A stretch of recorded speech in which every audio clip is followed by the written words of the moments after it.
बंदी छोड़ सतगुरु रामपाल जी परमेश्वर जी की जय हो। परम पिता परमात्मा सारी सृष्टि के रचनहार कुल मालिक असंख्य ब्रह्मांडों के स्वामी जगत गुरु तीनों लोकों में प्रवेश करके सबका धारण पोषण करने वाले राजाधिराज आत्माधार नाथों के नाथ देवों के देव महादेव सर्वेश्वर महेश्वर मृत्युंजय अजरो अमर आदि अनादि सनातनी प्रभु जगत पिता जगदीश्वर श्री श्री 1008 की उपाधि के वास्तविक अधिकारी अकाल मूर्त सौद स्वरूपी राम वासुदेव सर्वगतम ब्रह्म परम पूज्य प्रथम पूज्य परम संत परम पुरुष परम धनी परम दयालु सत्य कबीर हक्का कबीर अल्लाहु अकबर बाखबर अल्लाह ताला जगत के तारणहार जगत के मुक्तिदाता जगत के जगन्नाथ हारे के सहारे हिंदुओं के राम मुसलमानों के अल्लाह सिखों के वाहिगुरु ईसाइयों के मसीह दया के सागर दयानिधि करुणा के सागर करुणानिधि स्वयंभू परिभू संकट मोचन कष्ट हरण मंगल कर्ण दुख भंजन अविगत कबीर निर्विकार निर्विषम परमात्मा अलय अलेख सतगुरु आदि अनादि सतगुरु असली मर्यादा पुरुषोत्तम असली राम असली कृष्ण असली घनश्याम असली मुरारी राजाओं के राजा महाराजाओं के महाराजा शहंशाहों के शहंशाह सम्राटों के सम्राट भगवानों के भगवान अल्लाहों के अल्लाह प्रभुओं के प्रभु मसीहाओं के मसीह सच्चे वाहिगुरु बाबाओं के बाबा पीरों के पीर सेठों के सेठ जगत सेठ सावड़सा सेठ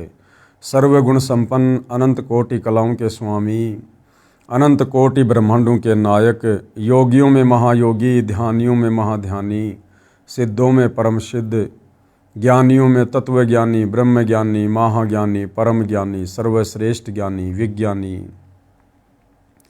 युवा कबीर समर्थ कबीर असंवात अमित ओझा सच्चे रहनुमा करीम अल्लाह सुभान अल्लाह दुनिया के अंतिम पैगंबर 8 सितंबर 1951 से गांव धनाना जिला सोनीपत हरियाणा भारतवर्ष की पावन भूमि पे प्रकट रियल कल की भगवान श्री नारायण साकार हरि श्री बाबा साहेब नूर अनंत परमात्मा सच्चे दरवेश सच्चे बाखबर संत श्रोमणी सतगुरु रामपाल जी परमेश्वर जी के चरण कमल में साध संगति से जुड़े हुए देश विदेश से आप और हम सभी सत्सेवक भाई बहनों का अनंत कोटि दंडवत प्रणाम।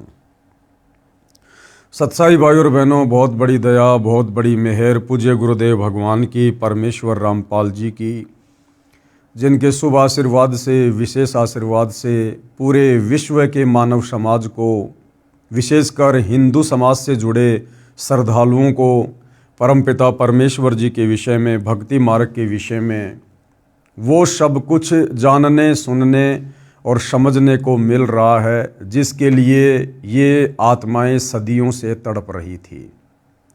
क्योंकि हमारे ज्ञानहीन धर्मगुरु तत्व ज्ञान के अभाव में आप और हमसे शास्त्र विरुद्ध साधना ही करवाते आ रहे हैं, जिसके चलते धर्मगुरु भी धोखे में काल के षड्यंत्र में और धर्मगुरुओं के पीछे आंख बंद करके चलने वाले अंध श्रद्धालु भी धोखे में काल के जाल में। अब परमपिता परमेश्वर जी ने स्वयं सतलोक से चलकर पृथ्वी पर प्रकट होकर तत्वदर्शी संत की भूमिका करके आप और हमारे ऊपर रहम किया है, बड़ी दया की है, जिन्होंने इन धर्मशास्त्रों के सार को निकाल कर हमारे सामने पेश कर दिया है। और अब हमें बड़ी आसानी हो गई है परमात्मा की पहचान करने में। पहले हम जिस भक्ति को पहाड़ से भी कठिन माना करते थे, आज उस भक्ति को और उन धर्मशास्त्रों को जो हमारे लिए पहेलियां बनी हुई थी, आज सतगुरु रामपाल जी ने पहली कक्षा का कायदा बना दिया है, हमें उंगलियों पर रटवा दिया है। परमात्मा कौन है, कैसा है, कहाँ रहता है, क्या लीला करता है, कैसे वो प्राप्त होता है और परमात्मा से मिलने वाले सुख कैसे प्राप्त हों।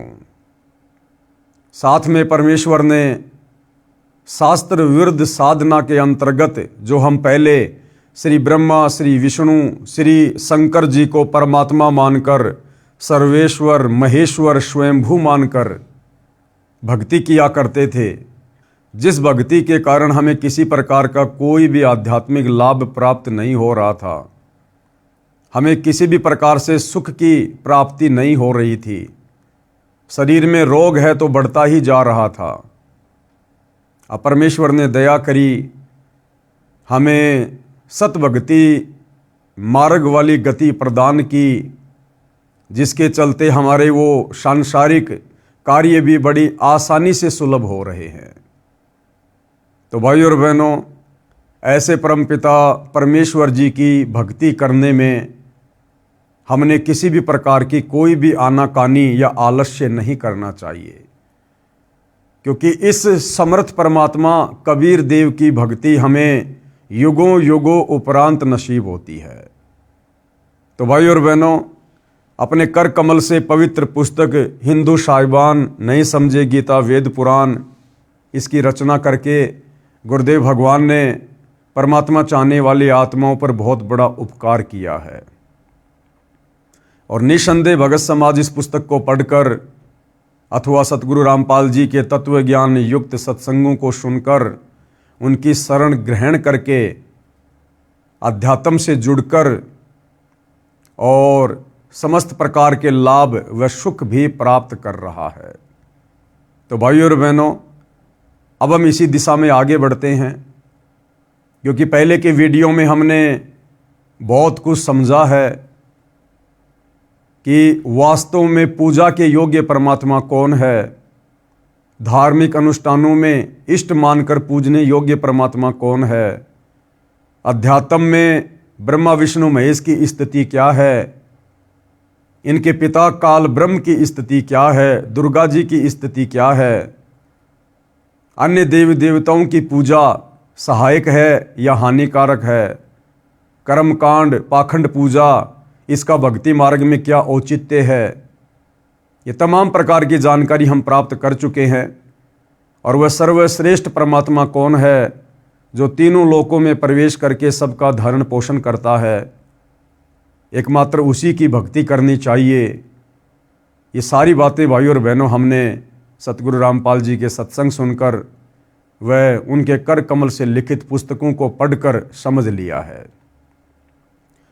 अब हमारे लिए भक्ति मार्ग की राह बड़ी आसान हो गई है। अब आज के इस वीडियो में जो 24वें नंबर का वीडियो है, हम ये जानेंगे कि वह परमपिता परमात्मा कबीर साहिब सतलोक से चलकर गति करके अच्छी आत्माओं को तत्व ज्ञान देने के मकसद से जब कलयुग में धरती पर प्रकट होते हैं तो परमेश्वर क्या लीला करते हैं और कैसे अपना तत्व ज्ञान अपनी आत्माओं तक पहुंचाते हैं, और वर्तमान कलयुग में परमात्मा भारतवर्ष की पवित्र भूमि पर किस नगर में किस शहर में प्रकट हुए और परमेश्वर ने अपनी लीला की। तो पवित्र पुस्तक हिंदू साहिबान नहीं समझे गीता वेद पुराण, पेज नंबर 324, कबीर परमेश्वर जी का कलयुग में अवतरण। लेखक यानी सतगुरु रामपाल जी के शब्दों में, बंदी छोड़ कबीर परमेश्वर जी ने द्वापर युग में अपने प्रिय शिष्य सुदर्शन वाल्मीकि जी को शरण में लिया था। भगत सुदर्शन जी के माता पिता ने परमेश्वर कबीर जी के ज्ञान को स्वीकार नहीं किया था। यानी कल के वीडियो में हमने जो कथा सुनी थी पांडवों के यज्ञ वाली, जिसमें स्वयं कबीर परमात्मा जो कि द्वापर युग में करुणामय ऋषि के नाम से प्रकट थे, जिन्होंने अपने प्रिय शिष्य भगत सुदर्शन सुपच का रूप बनाकर पांडवों की यज्ञ सफल की थी, उनका शंख बजाया था। तो द्वापर युग में उसी सुपच सुदर्शन के माता पिताजी ने परमेश्वर कबीर जी की भक्ति को स्वीकार नहीं किया था, जिनके नाम थे, पिताजी का नाम भिखुराम तथा माताजी का नाम सुखवंती। जिस समय दोनों माता तथा पिता शरीर त्याग गए तो भगत सुदर्शन जी अत्यंत व्याकुल रहने लगे। देखो भाइयों और बहनों, इन कथाओं से हमने शिक्षा लेनी है। हम कलयुग के बिचली पीढ़ी वाले भक्तों को परमात्मा दृढ़ करने के लिए, काल के हर षड्यंत्र से परिचित करवाने के लिए, ताकि अंत समय में हम धोखा ना खा जाएं, जिस प्रकार से पहले के युगों में इन आत्माओं ने धोखा खाया। जब सुपच सुदर्शन जी के माता पिता शरीर छोड़ गए, उसके बाद सुपच सुदर्शन जी बड़े व्याकुल रहने लगे, जबकि भाई और बहनों व्याकुल होने का कोई मतलब ही नहीं बनता है, क्योंकि परमात्मा जी के ज्ञान से अपरिचित होने के कारण तो इस प्रकार की चिंता बन सकती है मोह ममता में। परंतु जब परमेश्वर ने आकर हमें तत्व ज्ञान से परिचित करवा दिया, सृष्टि रचना से परिचित करवा दिया, यहाँ के नकली रिश्ते नातों से परिचित करवा दिया कि हम तो खाली ऋण संबंधों के चलते एक दूसरे से जुड़े हुए हैं, बेटा बेटी के रिश्तों में, माता पिता के रिश्तों में, भाई बहनों के रिश्तों में, पति पत्नी के रिश्तों में हमें इस काल ने बांध रखा है। असल में हमारा ना कोई बेटा है, ना बेटी, ना माँ, ना बाप, ना पत्नी, ना भाई। हम सब परमपिता परमेश्वर कबीर जी की आत्माएं हैं। हम पहले सतलोक में रहा करते थे, अपनी गलती के चलते हम इस काल के लोक में फंस गए और हमारे संस्कार इतने बिगड़ गए कि अब उन संस्कारों के तहत हम एक दूसरे के रिश्ते नाते बने हुए हैं। कोई किसी को सुख देता है तो कोई किसी को दुख देता है। और परमात्मा जी भी अपनी वाणी में कहते हैं, भाई एक लेवा एक देवा दूतम, कोई किसी का पिता नहीं पूतम, ऋण संबंध जुड़े सब नाता, अंत सब सब बारा बाटा। सब अपना अपना संस्कार पूरा करके एक दिन चले जाएंगे अपने अपने रास्ते। तो सुदर्शन जी बड़े व्याकुल रहने लगे, जबकि भाई और बहनों ये गलती इस कलयुग की बिचली पीढ़ी में आप और हमने बिल्कुल भी नहीं करनी है, क्योंकि हमें गुरुदेव ने पूर्णतया तत्व ज्ञान से, मूल ज्ञान से परिचित करवा दिया है। हमने तो यहाँ से अपना पीछा छुड़वाना है। जो दो आत्माएं भगत सुदर्शन के माता पिता की भूमिका कर रहे थे द्वापर युग में, ना जाने कितनी बार इस काल ने उन आत्माओं को सुदर्शन का माता पिता बनाया होगा और किसी जन्म में सुदर्शन को उन आत्माओं का माता पिता बनाया होगा। ये काल का बहुत भयंकर षड्यंत्र है। आज इस सांसारिक युग में जो हमारी माँ है, जिसने हमारे को अपने पेट से जन्म दिया है, ना जाने कितने जन्मों में उसी आत्मा को इस काल ने हमारी औरत बनाया है, हमारी बहन बनाया है, हमारा दुश्मन बनाया है। इसलिए भाई और बहनों, इस काल के षड्यंत्र को गुरुदेव के तत्व ज्ञान से समझकर हमने इन रिश्ते नातों में उलझ कर नहीं रहना है। यहाँ हर प्राणी अपने कर्म का भोग भोगने के लिए आता है और संस्कार पूरा होने के बाद चला जाता है। इसलिए भक्तों ने तत्व ज्ञान आधार से अपनी सुरती केवल सतलोक में टिका के रखनी है, अपने गुरुदेव भगवान के चरणों में टिका के रखनी है कि भैया हमने तो इस काल लोक के झूठे रिश्ते नातों से पीछा छुड़वा कर सतलोक में चलकर और असली नाता अपने वहाँ रहने वाले सगे संबंधियों के साथ में जोड़ना है, अपने भाई बहनों के साथ में जोड़ना है, परमात्मा जी के साथ में जोड़ना है। तो भगत सुदर्शन जी माता पिता जी की मृत्यु के बाद व्याकुल रहने लगे, भक्ति भी कम करते थे। अंतर्यामी करुणामय जी द्वापर युग में कबीर परमेश्वर करुणामय नाम से लीला कर रहे थे।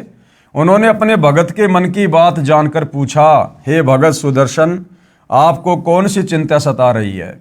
क्या माता पिता का वियोग सता रहा है या कोई अन्य पारिवारिक समस्या है? मुझे बताइए।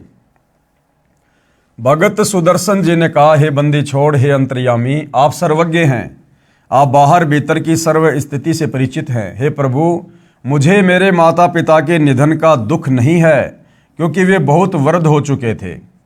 आपने बताया है कि ये 5 तत्व का पुतला एक दिन नष्ट होना है। मुझे चिंता सता रही है कि मेरे माता पिता अत्यंत पुण्यात्मा, दयालु तथा धर्मात्मा थे। उन्होंने अपनी भक्ति लोकवेद अनुसार की थी, जो शास्त्र विधि के विरुद्ध थी, जिस कारण से उनका मानव जीवन व्यर्थ गया। अब पता नहीं किस प्राणी की योनि में कष्ट उठा रहे होंगे। आपसे नम्र निवेदन आपका दास करता है, कि कभी मेरे माता पिता मानव शरीर प्राप्त करें तो उन्हें अपनी शरण में लेना परमेश्वर, तथा उन्हें भी भवसागर से यानी काल ब्रह्म के लोक से पार करना मेरे दाता। मुझे यही चिंता सता रही है। अब परमात्मा ने भी वही पूछा था, लेकिन भगत ने घुमा फिरा के कह दिया कि आप तो अंतर्यामी हो, जानी जान हो, मुझे मेरे माता पिता की मृत्यु का कोई गम नहीं है। गम क्यों नहीं है भाई? उनके मरने से पहले तो व्याकुल नहीं रहता था, उनके मरने से पहले तो चिंतित नहीं था। अब मरने के बाद में व्याकुलता क्यों, चिंता क्यों? तो बात वही थी भाई और बहनों, घुमा फिरा के। लेकिन हम जीव हैं, हमारी आदत है बातों को घुमा फिरा के करने की। परमेश्वर कबीर जी ने सोचा कि ये भोला भगत सुदर्शन माता पिता के मोह में फंसकर काल जाल में ही रहेगा। काल ब्रह्म ने मोह रूपी पास बहुत दृढ़ बना रखा है। ये विचार कर परमेश्वर कबीर जी ने कहा, हे भगत सुदर्शन, आप चिंता मत करो, मैं आपके माता पिता को अवश्य शरण में लूंगा तथा पार करके ही दम लूंगा। अब देखो भाई और बहनों, अगर भगत सुदर्शन जी ने परमात्मा के ज्ञान को अच्छे से समझ लिया होता तो उन्हें चिंता करने की कोई आवश्यकता ही नहीं थी।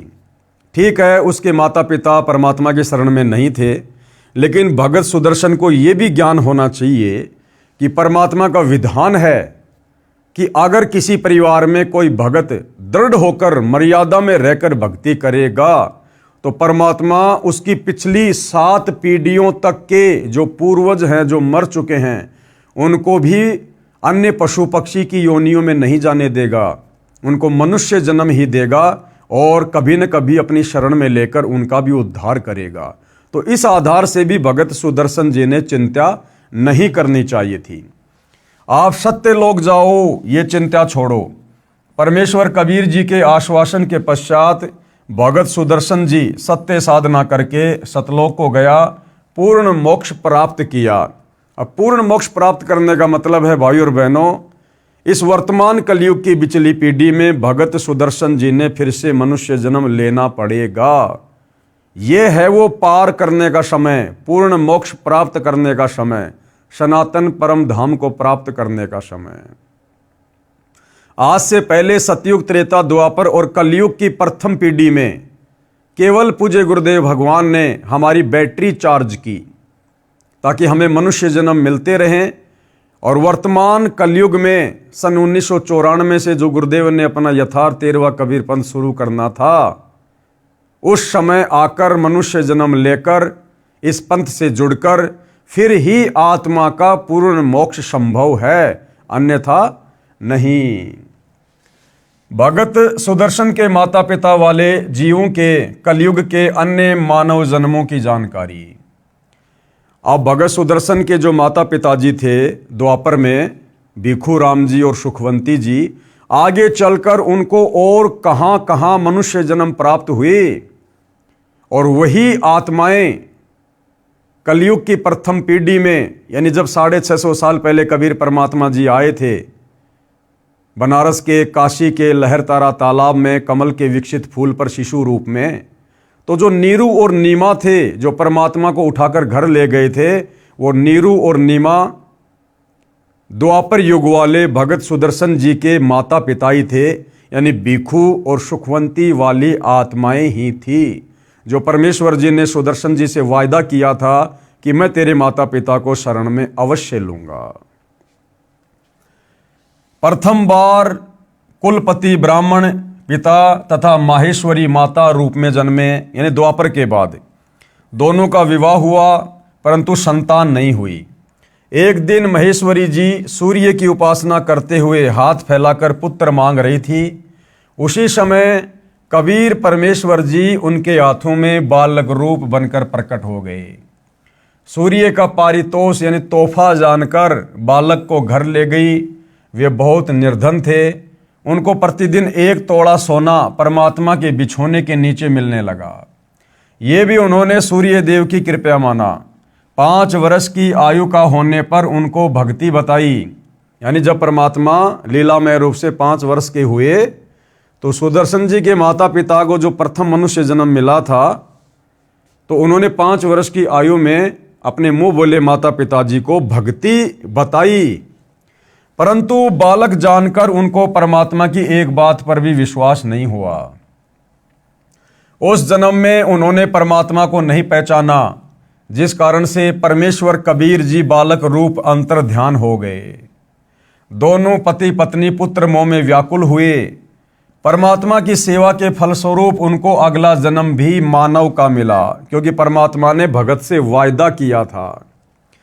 चंदवारा शहर में पुरुष का नाम चंदन तथा स्त्री का नाम उर्धा था। ब्राह्मण कुल में जन्म हुआ। दोनों निसंतान थे। इस जन्म में भी दोनों निसंतान। एक दिन उर्धा सरोवर पर स्नान करने गई। वहां कबीर परमेश्वर जी कमल के फूल पर शिशु रूप धारण करके विराजमान हुए। उर्धा बालक कबीर को उठाकर घर ले गई।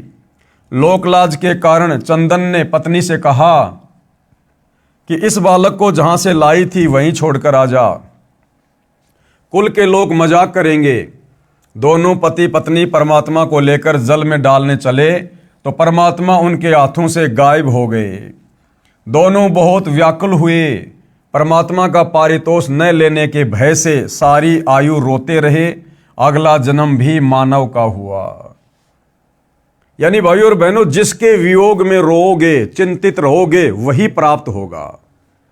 जिस प्रकार द्वापर युग के बाद सुदर्शन जी के माता पिता भिक्षु और सुखवंती का जन्म एक ब्राह्मण परिवार में हुआ।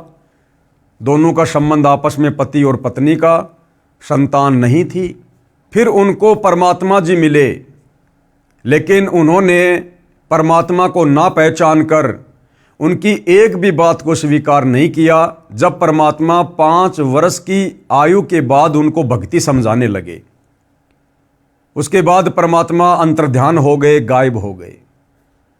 अपने उस पुत्र के वियोग में आजीवन दोनों चिंतित रहे, व्याकुल रहे। अब वो पुत्र कौन था? परमात्मा। सारी जिंदगी वो किसकी याद में रोए? उसी बालक रूप परमात्मा की याद में। तो अगले जन्म में भाइयों और बहनों वही परमात्मा उनको फिर से मिले। क्यों? क्योंकि वो जिसके वियोग में रो रहे थे, जिसकी चिंता में रो रहे थे, इस काललोक के विधान अनुसार उनको वही प्राप्त होता है। गीता अध्याय 8 श्लोक नंबर 6 की अर्जुन, अंत समय में यह प्राणी शरीर त्यागते समय जिस भी भाव में भावित होता है उसका वही जन्म होता है। तो परमात्मा के वियोग में रोए तो अगले जन्म में भी उनको मनुष्य जन्म मिला। और इसी प्रकार से एक तालाब पर कमल के विकसित फूल पर वही कबीर परमात्मा उनको फिर से बालक रूप में मिले, शिशु रूप में मिले। और उस मनुष्य जन्म में भी उन्होंने परमात्मा को नहीं पहचाना। यानी उसकी पत्नी जो सरोवर से परमात्मा को लेकर आई थी, तो उसके पति ने कहा लोकलाज के कारण कि जहां से लाई है वहीं छोड़ के आ जा। तो दोनों वापस वहीं परमात्मा को छोड़ने गए तो परमात्मा उनके हाथों से गायब हो गए, अंतर्ध्यान हो गए। फिर पूरी जिंदगी वो परमात्मा के वियोग में रोए। और भाइयों और बहनों, परमात्मा के वियोग में रोने के कारण फिर अगला जन्म भी उनको स्त्री और पुरुष का मिला, कलयुग के प्रथम चरण में नीरू और नीमा का। और वही परमात्मा फिर से उनको मिला और परमेश्वर ने उनको निमित्त बनाकर अपनी परवरिश करवाई। यानी भाइयों और बहनों, हम जिसके वियोग में व्याकुल रहेंगे, चिंतित रहेंगे, हमें वही प्राप्त होगा। तो बहुत गहरी शिक्षा है भाइयों और बहनों। अब हम भक्तों को परमात्मा ने तत्व ज्ञान देकर इस गंदे लोक की वास्तविकता से, इस काल लोक की सच्चाई से, यहाँ के झूठे रिश्ते नातों की सच्चाई से हमें परिचित करवा दिया है। इसलिए हमने यहाँ की किसी भी नश्वर संपत्ति के मोह में, यहाँ के क्षणभंगुर बेटा बेटी भाई बंधु रिश्तेदारों के मोह में या अन्य भौतिक वस्तुओं के मोह में व्याकुल नहीं रहना, चिंतित नहीं रहना। हमने चिंतित रहना है केवल अपने मोक्ष को लेकर कि हे भगवान, मेरा मोक्ष नहीं हुआ तो क्या होगा। हमने चिंतित रहना है अपने पूज्य गुरुदेव भगवान को लेकर कि हे गुरुदेव, यदि आपकी प्राप्ति नहीं हुई, यदि मेरी भक्ति सफल नहीं हुई, मुझे सतलोक की प्राप्ति नहीं हुई तो क्या होगा मालिक। तो भाइयों और बहनों, जिसकी हम चिंता करेंगे अंत समय में परमात्मा हमें वहीं ले जाकर बैठा देगा। कथा इस प्रकार है। भगत सुदर्शन वाल्मीकि के माता पिता वाले जीवों को कलयुग में तीसरा भी मानव शरीर प्राप्त हुआ। भारतवर्ष के काशी शहर में सुदर्शन के पिता वाले जीव ने एक ब्राह्मण के घर जन्म लिया तथा गौरी शंकर नाम रखा, जो आगे चलकर नीरू कहलाया। तथा सुदर्शन जी की माता वाले जीव ने भी एक ब्राह्मण के घर कन्या रूप में जन्म लिया तथा सरस्वती नाम रखा, जो आगे चलकर नीमा कहलाई। युवा होने पर दोनों का विवाह हुआ। गौरी शंकर ब्राह्मण भगवान शिव का उपासक था तथा शिव पुराण की कथा करके भगवान शिव की महिमा का गुणगान किया करता। गौरी शंकर निर्लोभी था। कथा करने से जो धन प्राप्त होता था उसे धर्म में ही लगाया करता था। जो व्यक्ति कथा करवाते थे तथा सुनते थे सब गौरी शंकर ब्राह्मण के त्याग की प्रशंसा किया करते थे, जिस कारण से पूरी काशी में गौरी शंकर की प्रसिद्धि हो रही थी। अन्य स्वार्थी ब्राह्मणों का कथा करके धन एकत्रित करने का धंधा बंद हो गया। इस कारण से वे ब्राह्मण उस गौरी शंकर ब्राह्मण से ईर्ष्या रखते थे। इस बात का पता मुसलमानों को लगा कि एक गौरी शंकर ब्राह्मण काशी में हिंदू धर्म के प्रचार को जोर शोर से कर रहा है, क्योंकि भाइयों और बहनों उस समय काशी में मुसलमानों का दबदबा था, क्योंकि दिल्ली का बादशाह मुसलमान था सिकंदर लोदी, जिस कारण से हिंदू मुसलमानों से दबा करते थे। तो जब मुसलमानों को इस बात का पता चला कि ये गौरी शंकर नाम का ब्राह्मण हिंदू धर्म का कुछ ज़्यादा ही प्रचार प्रसार कर रहा है, इसको किस तरह बंद करें। मुसलमानों को पता चला कि काशी के सभी ब्राह्मण गौरी शंकर से ईर्ष्या रखते हैं। इस बात का लाभ मुसलमानों ने उठाया। गौरी शंकर व सरस्वती के घर के अंदर अपना पानी छिड़क दिया। किसने? मुसलमानों ने। अपना जूठा पानी उनके मुख पर लगा दिया, कपड़ों पर भी छिड़क दिया तथा आवाज लगा दी कि गौरी शंकर तथा सरस्वती मुसलमान बन गए हैं। जबरन उनको हिंदू से मुसलमान बना दिया। पुरुष का नाम नूर अली उर्फ नीरू तथा स्त्री का नाम नियामत उर्फ नीमा रखा। अन्य स्वार्थी ब्राह्मणों को पता चला तो उनका दाव लग गया। उन्होंने तुरंत ही ब्राह्मणों की पंचायत बुलाई तथा फैसला कर लिया कि गौरी शंकर तथा सरस्वती मुसलमान बन गए हैं। अब इनका ब्राह्मण समाज से कोई नाता नहीं रहा। इनका गंगा में स्नान करना, मंदिर में जाने तथा हिंदू ग्रंथों को पढ़ने पर प्रतिबंध लगा दिया गया। जबकि हकीकत का सभी ब्राह्मणों को पता था, लेकिन उनको खुशी हो रही थी कि अब हमारा धार्मिक धंधा अच्छे से चलेगा, अब हमें बढ़िया दान दक्षिणा मिलेगी। गौरी शंकर अर्थात नीरू जी कुछ दिन तो बहुत परेशान रहे। जो कथा करके धन आता था उसी से घर का निर्वाह चलता था। उसके बंद होने से रोटी के भी लाले पड़ गए। नीरू ने विचार करके अपने निर्वाह के लिए कपड़ा बुनने का कार्य प्रारंभ किया, जिस कारण से जुलाहा कहलाया। कपड़ा बुनने से जो मजदूरी मिलती थी उससे अपना तथा अपनी पत्नी का पेट पालता था। जिस समय धन अधिक आ जाता तो उसको धर्म में लगा देता था। यानी भाइयों और बहनों, आप और हमारे लिए भी शिक्षा है कि उन्होंने कभी भी धन एकत्रित नहीं किया, जमा नहीं किया।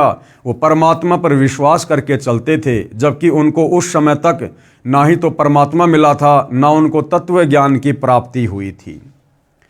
विवाह को कई वर्ष बीत गए थे, उनको कोई संतान नहीं हुई। दोनों पति पत्नी ने बच्चे होने के लिए बहुत अनुष्ठान किए, साधु संतों का आशीर्वाद भी लिया, परंतु कोई संतान नहीं हुई। हिंदुओं द्वारा उन दोनों का गंगा नदी में स्नान करना बंद कर दिया गया था। उनके निवास स्थान से लगभग 4 किलोमीटर दूर एक लहर तारा नामक सरोवर था, जिसमें गंगा नदी का ही जल लहरों के द्वारा नीची पटरी के ऊपर से उछल कर आता था, इसलिए उस सरोवर का नाम लहर तारा पड़ा। उस तालाब में बड़े बड़े कमल के फूल उगे हुए थे। मुसलमानों ने गौरी शंकर का नाम नूर अली रखा, जो उर्फ नाम से नीरू कहलाया, तथा पत्नी का नाम नियामत रखा, जो उर्फ नाम से नीमा कहलाई। नीरू नीमा भले ही मुसलमान बन गए थे, परंतु अपने हृदय से साधना भगवान शंकर जी की ही किया करते थे तथा प्रतिदिन सवेरे सूर्योदय से पूर्व लहरतारा तालाब में स्नान करने जाया करते थे। अब नीरू और नीमा को किस प्रकार से उसी लहरतारा तालाब पर कबीर परमात्मा शिशु रूप में प्राप्त हुए। नीरू नीमा को कबीर परमात्मा की लहरतारा सरोवर में प्राप्ति। ज्येष्ठ मास की शुक्ल पूर्णमासी विक्रमी संवत 1455 सन 1398 सोमवार को भी ब्रह्म मुहूर्त का समय सूर्योदय से लगभग 1.5 घंटा पहले होता है, उसमें स्नान करने के लिए जा रहे थे। नीमा रास्ते में भगवान शंकर से प्रार्थना कर रही थी कि हे दीनानाथ, आप अपने दासों को भी एक बच्चा, एक बालक दे दो। आपके घर में क्या कमी है प्रभु, हमारा भी जीवन सफल हो जाएगा। दुनिया के व्यंग सुन सुनकर आत्मा दुखी हो जाती है। मुझ पापिन से ऐसी कौन सी गलती किस जन्म में हुई है जिस कारण मुझे बच्चे का मुख देखने को तरसना पड़ रहा है। जबकि भाई और बहनों, परमात्मा तो उनको इस बीमारी से दूर रख रहे थे। परमात्मा उन आत्माओं का मोक्ष करना चाहते थे, स्वयं बालक रूप में उनके घर में आना चाहते थे। हमारे पापों को क्षमा करो प्रभु, हमें भी एक बालक दे दो। ये कहकर नीमा फूट फूट कर रोने लगी। तब नीरू ने धैर्य दिलाते हुए कहा, हे नीमा, हमारे भाग्य में संतान नहीं है। यदि भाग्य में संतान होती तो प्रभु शिव अवश्य प्रदान कर देते। आप रो रो कर आंखें खराब कर लोगी। बालक भाग्य में है नहीं जो वृद्ध अवस्था में उंगली पकड़ लेता। आप मत रोवो, आपका बार बार रोना मेरे से देखा नहीं जाता। ये कहकर नीरू की आंखें भी भर आई। इसी तरह प्रभु की चर्चा व बालक प्राप्ति की याचना करते हुए उसी लहरतारा तालाब पर पहुंच गए। प्रथम नीमा ने प्रवेश किया, उसके पश्चात नीरू ने स्नान करने को तालाब में प्रवेश किया। सुबह का अंधेरा शीघ्र ही उजाले में बदल जाता है। जिस समय नीमा ने स्नान किया था उस समय तक तो अंधेरा था। जब कपड़े बदलकर पुनः तालाब पर उस कपड़ों को धोने के लिए गई जिसे पहनकर स्नान किया था, उस समय नीरू तालाब में प्रवेश करके गोते लगा लगाकर मल मल कर स्नान कर रहा था। नीमा की दृष्टि एक कमल के फूल पर पड़ी जिस पर कोई वस्तु हिल रही थी। देखो भाई और बहनों, ये परमेश्वर के प्रकट होने की कथा है। ये रियल में सत्यनारायण कथा है, सत्यनारायण कथा। आज से पहले हम भगवान विष्णु की कथाओं को सत्यनारायण की कथा मानकर बड़े ध्यान से सुना करते थे। कोई अनपढ़ होता था तो किसी पढ़े लिखे को बुलवाकर हाथ में पुस्तक देकर उससे सुना करते थे बड़े ध्यान से कि हमें पुण्य मिलेगा। जबकि विष्णु जी सत्यनारायण नहीं थे। असल में सत्यनारायण कबीर परमेश्वर हैं। कबीर परमेश्वर। नार प्लस आयण, नार यानी जल और आयण याना जल पर आने वाला, प्रकट होने वाला। तो असल में ये लीला चारों युगों में कबीर परमात्मा करते हैं नारायण की, जल पर आकर प्रकट होने की। इस काल ने अपने बड़े बेटे ब्रह्मा को जल पर कमल के फूल पर जो पैदा किया, भाई और बहनों, ये तो केवल हम आत्माओं को धोखा देने के लिए, ताकि नारायण हम इन्हीं को मानकर और आदि अधूरी शास्त्र विरुद्ध साधनाओं में लगे रहें। अन्यथा असल में नारायण कबीर परमात्मा है जो प्रत्येक युग में जल पर प्रकट होकर शिशु रूप में आने की लीला करते हैं। नीमा की दृष्टि एक कमल के फूल पर पड़ी जिस पर कोई वस्तु हिल रही थी। प्रथम नीमा ने जाना कोई सर्प है जो कमल के फूल पर बैठा अपने फन को उठाकर हिला रहा है। उसने सोचा कहीं ये सर्प मेरे पति को डस ना ले। नीमा ने उसको ध्यानपूर्वक देखा, वह सर्प नहीं है, कोई बालक था जिसने एक पैर अपने मुख में ले रखा था तथा दूसरे को हिला रहा था। नीमा ने अपने पति से ऊंची आवाज में कहा, देखियो जी, एक छोटा बच्चा कमल के फूल पर लेटा है, वह जल में डूब ना जाए। नीरू स्नान करते करते उसकी ओर न देखकर बोला, नीमा, बच्चों की चाह ने तुझे पागल बना दिया, अब तुझे जल में भी बच्चे दिखाई देने लगे।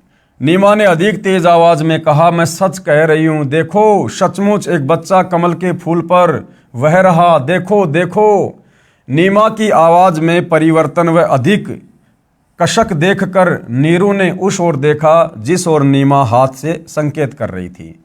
कमल के फूल पर नवजात शिशु को देखकर नीरू ने आव देखा न ताव और झपट कर कमल के फूल सहित बच्चा उठाकर अपनी पत्नी को दे दिया। अब भाइयों और बहनों, चारों युगों में कबीर परमेश्वर जी कमल के फूल पर ही प्रकट होने की लीला क्यों करते हैं? क्योंकि गुरुदेव ने सत्संग में बताया कि परमात्मा बड़ा पाक और पवित्र है, और जो कमल का फूल होता है, कमल के फूल पर कोई भी गंदगी या कीचड़ या धूल नहीं टिकती है।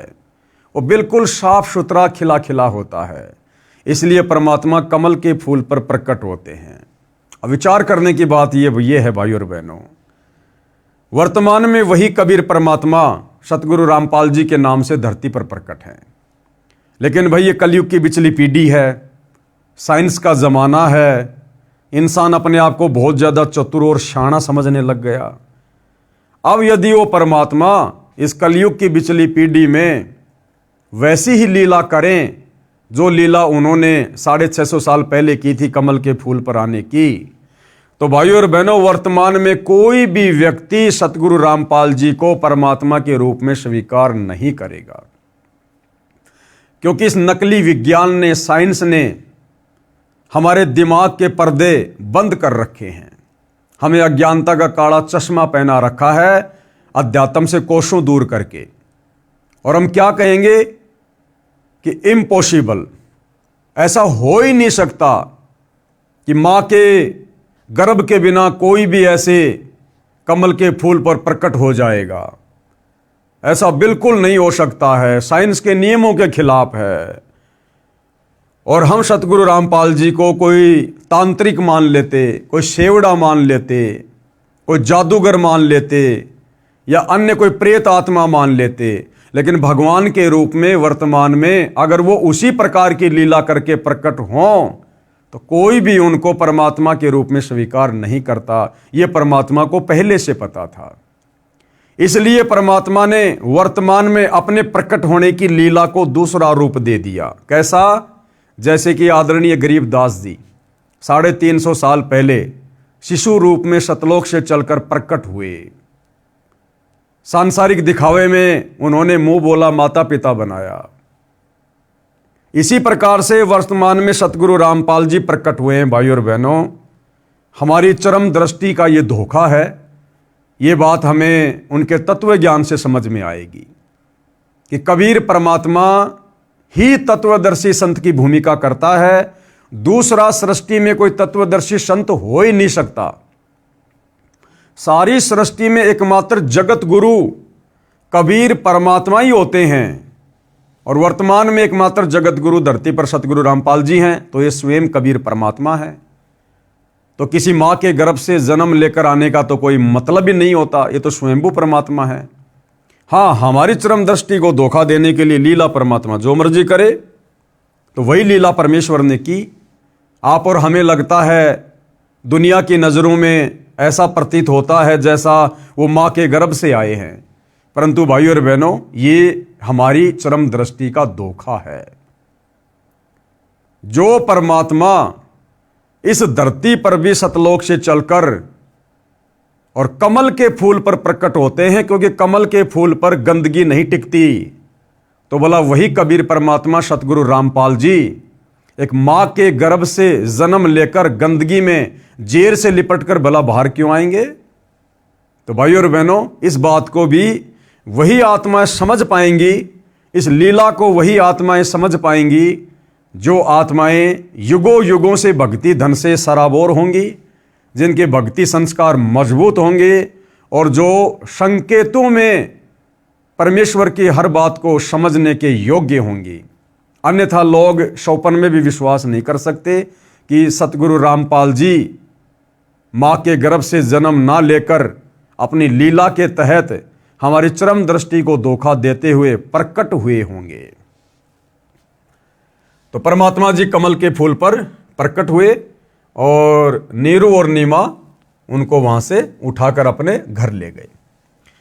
नीमा ने परमेश्वर कबीर जी को सीने से लगाया, मुख चूमा, पुत्रवत प्यार किया। जिस परमेश्वर की खोज में ऋषि मुनियों ने जीवन भर शास्त्र विधि विरुद्ध साधना की, उन्हें नहीं मिला, वही परमेश्वर भक्तमती नीमा की गोद में खेल रहा था। जिस शांतिदायक परमेश्वर को आनंद की प्राप्ति के लिए प्राप्त करने की इच्छा से साधना की जाती है, वही परमेश्वर नीमा के हाथों में सीने से लगा हुआ था। उस समय जो शीतलता व आनंद का अनुभव भगतमती नीमा को हो रहा था, उसकी कल्पना ही की जा सकती है। नीरू स्नान करके जल से बाहर आया। नीरू ने सोचा, यदि हम इस बच्चे को नगर में ले जाएंगे तो शहरवासी हम पर शक करेंगे, सोचेंगे कि ये किसी के बच्चे को चुरा कर लाए हैं, कहीं हमें नगर से निकाल ना दें। इस डर से नीरू ने अपनी पत्नी से कहा, नीमा, इस बच्चे को यहीं छोड़ दे, इसी में अपना हित है। नीमा बोली, हे पतिदेव, यह भगवान शंकर का दिया खिलौना है। इस बच्चे ने पता नहीं मुझ पर क्या जादू कर दिया है कि मेरा मन इस बच्चे के वश हो गया है।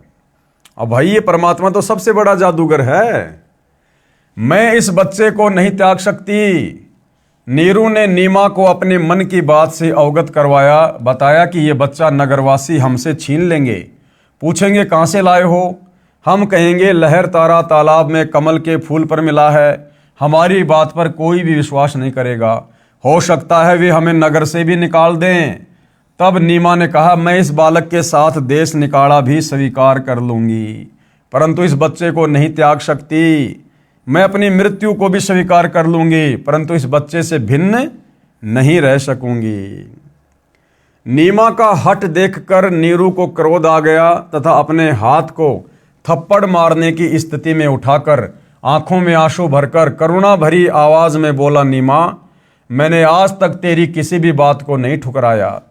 ये जानकर कि हमारे कोई बच्चा नहीं है, मैंने तुझे पति तथा पिता दोनों का प्यार दिया है, तू मेरे नम्र स्वभाव का अनुचित लाभ उठा रही है। आज मेरी स्थिति को न समझकर अपने हठी स्वभाव से मुझे कष्ट दे रही है। विवाहित जीवन में नीरू ने प्रथम बार अपनी पत्नी की ओर थप्पड़ मारने के लिए हाथ उठाया था तथा कहा था कि या तो इस बच्चे को यहीं रख दे, वरना आज मैं तेरी बहुत पिटाई करूंगा। उसी समय नीमा के सीने से चिपके बालक रूपधारी परमेश्वर बोले, हे नीरू, आप मुझे अपने घर ले चलो, आप पर कोई आपत्ति नहीं आएगी। मैं शतलोक से चलकर तुम्हारे हित के लिए यहाँ आया हूँ। नवजात शिशु के मुख से उपरोक्त वचन सुनकर नीरू यानी नूर अली डर गया, कहीं यह कोई देव या पितर या कोई सिद्ध पुरुष न हो और मुझे श्राप दे दे। अब देखो भाइयों और बहनों, जब 650 साल पहले नीरू और नीमा, जिन्होंने अपनी आंखों से कमल के फूल पर शिशु रूपधारी परमेश्वर कबीर को देखा, उठाया, और परमात्मा ने शिशु रूप में ही उनको संदेशा भी दिया, उसके बावजूद भी उन्होंने परमेश्वर को ना पहचान कर क्या समझा, क्या कह रहे हैं, वो दोनों डर गए, कहीं ये कोई देव या पितर या कोई सिद्ध पुरुष ना हो और मुझे श्राप ना दे दे।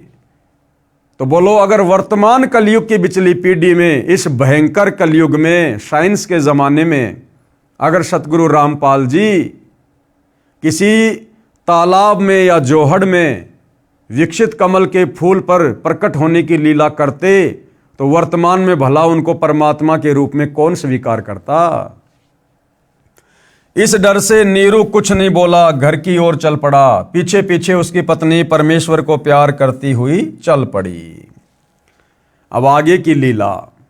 कबीर जी के सशरीर सत्यलोक से आने का साक्षी, सर्वप्रथम कबीर परमेश्वर जी को सतलोक से सशरीर शिशु रूप में आते हुए और उस लहर तारा तालाब में कमल के विकसित फूल पर प्रकट होते हुए किसने देखा था? कौन था साक्षी इस बात का? प्रतिदिन की तरह ज्येष्ठ मास की पूर्णमासी विक्रमी संवत 1455 1398 ईस्वी सोमवार को भी एक अष्टानंद नामक ऋषि, जो स्वामी रामानंद ऋषि जी के शिष्य थे, काशी शहर से बाहर बने तालाब लहर तारा तालाब के स्वच्छ जल में स्नान करने के लिए प्रतिदिन की तरह गए। ब्रह्म मुहूर्त का समय था। ब्रह्म मुहूर्त का समय सूर्योदय से लगभग 1.5 घंटा पहले का होता है। ऋषि अष्टानंद जी ने लहर तारा तालाब में स्नान किया। वे प्रतिदिन वहीं बैठकर कुछ समय अपनी पाठ पूजा किया करते थे। ऋषि अष्टानंद जी ध्यान मग्न होने की चेष्टा कर ही रहे थे, उसी समय आकाश से एक प्रकाश पुंज नीचे की ओर आता दिखाई दिया। वह इतना तेज प्रकाश था, उसे ऋषि जी की चरम दृष्टि सहन नहीं कर सकी। जैसे दोपहर के समय सूर्य की तरफ देखते हैं तो हमारी आंखें सहन नहीं कर पाती और बंद हो जाती है, और बंद आंखों में फिर सूर्य का छोटा छोटा गोला दिखाई देता है जो प्रकाश रहित होता है। उसे ऋषि जी की चरम दृष्टि सहन नहीं कर सकी। जिस प्रकार आंखें सूर्य की रोशनी को सहन नहीं कर पाती, सूर्य के प्रकाश को देखने के पश्चात आंखें बंद करने पर सूर्य का आकार दिखाई देता है, उसमें प्रकाश अधिक नहीं होता। इसी प्रकार प्रथम बार परमेश्वर के प्रकाश को देखने से ऋषि जी की आंखें बंद हो गई। बंद आंखों में शिशु को देखकर, यानी एक बालक को देखकर फिर से आंखें खोली। ऋषि अष्टानंद जी ने देखा कि वह प्रकाश लहरतारा तालाब पर उतर गया है, जिससे पूरा सरोवर प्रकाशमान हो गया तथा देखते ही देखते वह प्रकाश जलाशय के एक कोने में सिमट गया। ऋषि अष्टानंद जी ने सोचा, ये कैसा दृश्य मैंने देखा, ये मेरी भक्ति की उपलब्धि है या मेरा दृष्टि दोष है। इसके विषय में गुरुदेव स्वामी रामानंद जी से पूछूंगा। ये विचार करके ऋषि अष्टानंद जी अपनी शेष साधना को छोड़कर अपने पूज्य गुरुदेव के पास गए। स्वामी रामानंद जी को सर्व घटनाक्रम बताकर पूछा, हे गुरुदेव, ये मेरी भक्ति की उपलब्धि है या मेरी कोई भ्रमणा है? मैंने प्रकाश आकाश से नीचे की ओर आते देखा, जिसे मेरी आंखें सहन नहीं कर सकी। आंखें बंद हुई तो नवजात शिशु दिखाई दिया। पुनः आंखें खोली तो उस प्रकाश से पूरा जलाशय ही जगमगा गया। पश्चात वह प्रकाश उस तालाब के एक कोने में सिमट गया। मैं आपसे कारण जानने की इच्छा से अपनी साधना बीच में ही छोड़कर आया हूं। कृपया मेरी शंका का समाधान कीजिए। अब पंडित रामानंद जी को जैसा भी ज्ञान था, उन्होंने अपने शिष्य की शंका का समाधान किया। ऋषि रामानंद स्वामी जी ने अपने शिष्य अष्टानंद से कहा, हे ब्राह्मण, ये न तो तेरी भक्ति की उपलब्धि है, न आपका दृष्टि दोष ही है। इस प्रकार की घटनाएं उस समय होती है जब ऊपर के लोकों से कोई देव पुरुष पृथ्वी पर अवतार धारण करने के लिए आते हैं। वह किसी स्त्री के गर्भ में निवास करता है। क्या कह रहे हैं रामानंद जी? कि जिस समय ऊपर के लोकों से कोई देव पुरुष पृथ्वी पर अवतार धारण करने आते हैं और फिर क्या करते हैं, वह किसी स्त्री के गर्भ में निवास करते हैं। अब भाइयों और बहनों, पंडित रामानंद जी को केवल इतना ही ज्ञान था कि परमात्मा ब्रह्मा विष्णु महेश हैं, और जब ये अवतार धारण करते हैं, पृथ्वी पर आते हैं, तो ये भी किसी माँ के गर्भ में जो है जन्म लेकर ही आगे चलकर अपनी लीला करते हैं। उनको केवल इतना ही पता था। उनको ये नहीं पता था कि परमात्मा कभी किसी माँ के गर्भ से जन्म नहीं लेता, परमात्मा स्वयंभू होता है, परमात्मा परिभू है। उनको इस बात का नहीं पता था। जबकि वेदों को पढ़ा करते थे, गीता जी को पढ़ा करते थे, लेकिन परमात्मा की डेफिनेशन पंडित रामानंद जी को भी पता नहीं थी। तो उन्होंने अपने शिष्य से कहा कि ऊपर के लोक से कोई देव पुरुष आया है, अवतार धारण करेगा और किसी स्त्री के गर्भ में निवास करता है, फिर बालक रूप धारण करके नर लीला करके अपना अपेक्षित कार्य पूर्ण करता है। कोई देव पुरुष ऊपर के लोकों से आया है, वह काशी नगर में किसी के घर जन्म लेकर अपना प्रारब्ध पूरा करेगा। उपरोक्त वचनों द्वारा ऋषि रामानंद स्वामी जी ने अपने शिष्य अष्टानंद जी की शंका का समाधान किया। उन ऋषियों की यही धारणा थी। अब क्या कह रहे हैं गुरुदेव? उन ऋषियों की यही धारणा थी कि सर्व अवतार गण, यानी सभी अवतार माता के गर्भ से ही जन्म लेते हैं। और उनका कहना, उनका सोचना सही भी था भाइयों और बहनों, क्योंकि 21 ब्रह्मांड के जितने भी भगवान हैं, जब वो अवतार लेते हैं तो माँ के गर्भ से ही लेते हैं। परंतु वो पूर्ण परमात्मा, सारी सृष्टि का सृजनहार, जब वो स्वयं पृथ्वी पर आता है तो वो अपना अवतार खुद ही होता है। वो किसी माँ के गर्भ से जन्म लेकर फिर लीला नहीं करता है। उन ऋषियों की यही धारणा थी कि सभी अवतार गण माता के गर्भ से ही जन्म लेते हैं। बालक को लेकर नीरू तथा नीमा अपने घर जुलाहा मोहल्ला कॉलोनी में आए, जिस भी नर व नारी ने नवजात शिशु रूप में परमेश्वर कबीर जी को देखा तो वह देखता ही रह गया। अब नीरू को जिस बात का डर था कि भैया नगर कॉलोनी वाले मोहल्ले वाले जब बालक को देखेंगे तो तरह तरह के हमसे सवाल करेंगे, ये बच्चा तू कहाँ से उठा के ले आया, तुम्हारे तो कोई बच्चा ही नहीं था, तू बताता क्यों नहीं, कहाँ से लाया है, तुम लोग चोरी भी करने लग गए हो, हम राजा से शिकायत करेंगे। नीरू तो ये सोच रहा था, और कबीर परमेश्वर जी ने किसी के मन में ये बात आने भी नहीं दी कि ये बच्चा कहाँ से आया। परमेश्वर का शरीर अति सुंदर था, आंख जैसे कमल का फूल हो, घुंघराले बाल, लंबे हाथ, लंबी लंबी उंगलियां, शरीर से मानो नूर झलक रहा हो, क्योंकि भाइयों और बहनों कबीर परमात्मा सावंत दे थे। लंबे लंबे हाथ यानी सावंत दे। एक सत्संग में पूज्य गुरुदेव भगवान ने बताया कि आदरणीय गरीबदास जी जो 350 साल पहले आए थे वो भी सावंत दे थे। आदरणीय गरीबदास जी के दोनों हाथ घुटने से नीचे तक जाया करते थे। कबीर परमेश्वर जी भी सावंत दे थे। अब भाइयों और बहनों, वर्तमान कलयुग है तो परमात्मा ने कलयुग के हिसाब से लीला करनी पड़ती है। अगर सतगुरु रामपाल जी वर्तमान में सावंत दे की लीला करते तो भाइयों और बहनों ना जाने लोग उनके विषय में क्या क्या विचार उत्पन्न कर लेते कि भैया इनके शरीर में कोई कमी है, क्योंकि लोग भूल गए सावंत दे क्या होता है। तो लोग क्या बोलते, पता नहीं क्या क्या विचार उत्पन्न कर लेते अपने मन में कि इनके माता पिताजी में कोई कमी थी जिस कारण से इनका शरीर ढंग से सेट नहीं हो पाया, बच्चा गर्भ में ठीक से नहीं जो है अपना विकास कर पाया, और देखो इनके शरीर में दोष है, इनको लंबे लंबे हाथ हो गए, ना जाने क्या क्या विचार अपने मन में उत्पन्न कर लेते। तो कलयुग के दूसरे चरण में वैज्ञानिक युग में परमात्मा जनसाधारण की तरह ही लीला करते हैं। पूरी काशी नगरी में ऐसा अद्भुत बालक नहीं था, जो भी देखता वही अन्य को बताता कि नूर अली को एक बालक तालाब पर मिला है, आज ही उत्पन्न हुआ शिशु है। डर के मारे लोक लाज के कारण किसी विधवा ने डाला होगा। यानी भाइयों और बहनों, परमात्मा ने नगर वासियों के दिलो दिमाग में उल्टी धारणा पैदा कर दी, क्योंकि परमात्मा समर्थ है भाइयों और बहनों। वो एक सेकंड में विचारों को चेंज कर सकते हैं, एक सेकंड में विचारों को वैसा का वैसा बना सकते हैं। तो सबके मन में क्या हुआ कि भैया लगता है किसी औरत ने इस बच्चे को जन्म देकर लोक लाज के कारण और वहाँ पर डाल दिया होगा, फेंक दिया होगा, और नीमा को ये बच्चा हाथ लग गया होगा, और अच्छा हुआ जो इस बच्चे को ले आए, वरना बच्चे की दुर्गति हो जाती। बालक को देखने के पश्चात उसके चेहरे से दृष्टि हटाने को दिल नहीं करता, आत्मा अपने आप खिंची जाती है। पता नहीं बालक के मुख पर कैसा जादू है, पूरी काशी परमेश्वर के बालक रूप को देखने को उमड़ पड़ी।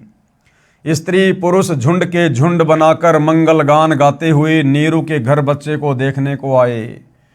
बच्चे यानी कबीर परमेश्वर को देखकर कोई कह रहा था यह बालक तो कोई देवता का अवतार है, कोई कह रहा था ये तो साक्षात विष्णु जी ही आए लगते हैं, कोई कह रहा था ये भगवान शिव ही अपनी काशी नगरी को कृतार्थ करने को उत्पन्न हुए हैं, कोई कह रहा था ये तो किन्नर का अवतार है, कोई कह रहा था ये पितर नगरी से आया है।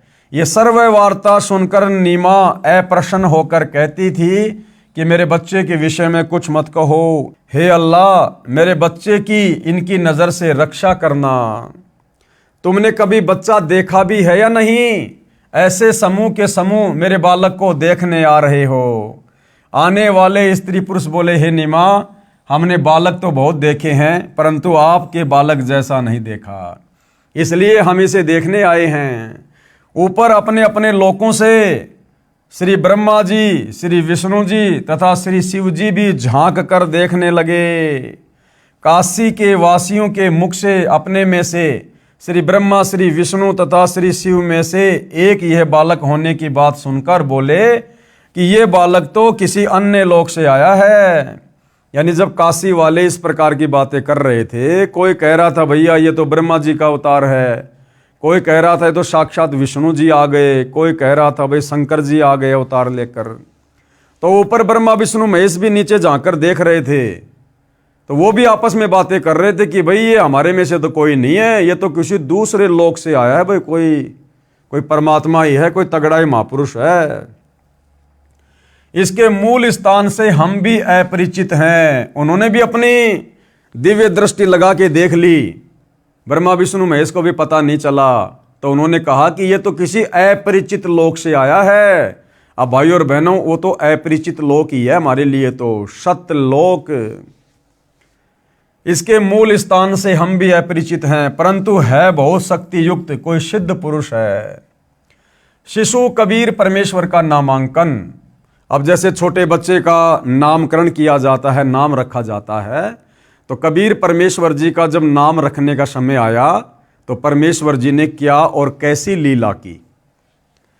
नीरू यानी नूर अली तथा नीमा पहले हिंदू ब्राह्मण ब्राह्मणी थे। इस कारण लालचवश ब्राह्मण लड़के का नाम रखने आए। अब देखो कितने लोभी और लालची थे। पहले तो बड़े खुश हुए जब मुसलमानों ने जबरदस्ती अपना पानी छिड़क कर उनको जबरन मुसलमान बना दिया। अब जब उनके घर पर वो बच्चा आया तो ब्राह्मण दौड़ चले, ले लेके अपना बही खाता, अपने वो जो भी उनके वो पोथी पाने होते हैं धार्मिक, कि हम बच्चे का नाम रखेंगे। क्यों? नामकरण करते समय 1 रुपया मिलता है। तो उस भिक्षा के लालच में, दान दक्षिणा के लालच में ब्राह्मण आ गए पहले लड़के का नाम रखने के लिए। उसी समय काजी मुसलमान भी अपनी पुस्तक कुरान शरीफ को लेकर लड़के का नाम रखने के लिए आ गए। उस समय दिल्ली में मुगल बादशाहों का शासन था, जो पूरे भारतवर्ष पर शासन करते थे, जिस कारण हिंदू समाज मुसलमानों से दबता था। काजियों ने कहा लड़के का नामकरण हम मुसलमान विधि से करेंगे। अब ये मुसलमान हो चुके हैं, ये कहकर काजियों में मुख्य काजी ने कुरान शरीफ पुस्तक को कहीं से खोला। उस पृष्ठ पर प्रथम पंक्ति में प्रथम नाम कबीरन लिखा था। कबीरन, क्योंकि परमात्मा ने कलयुग की बिचली पीढ़ी में कबीर नाम से ही प्रकट होकर अपनी महिमा करवानी थी। तो जब काजी ने कुरान को खोला तो क्या लिखा हुआ था? कबीरन। और ये मुसलमान काजी लोग क्या किया करते थे भाई और बहनों, जब किसी का नाम वगैरह रखा करते थे तो अपनी कुरान को कहीं से भी खोल लिया करते थे, और खोलते समय पहला जो अक्षर होता था उसी से वो बच्चे का नाम रखा करते थे। तो जैसे उन्होंने कुरान शरीफ खोली तो पहला शब्द क्या लिखा आया? कबीरन। काजियों ने सोचा कबीर नाम का अर्थ बड़ा होता है, और इस छोटे जाति जुलाहे अर्थात धानक के बालक का नाम कबीर रखना शोभा नहीं देगा। यानी हृदय से तो मुसलमान भी उनको मुसलमान नहीं मान रहे थे, उनको हिंदू ही मान रहे थे। तो क्या सोचा मुसलमानों ने? इस छोटे जाति जुलाहे अर्थात धानक के बालक का नाम कबीर रखना शोभा नहीं देगा, ये तो ऊंचे घरानों के बच्चों के नाम रखने योग्य हैं। शिशु रूपधारी परमेश्वर काजियों के मन के दोष को जानते थे। काजियों ने पुनः पवित्र कुरान शरीफ को नाम रखने के मकसद से खोला।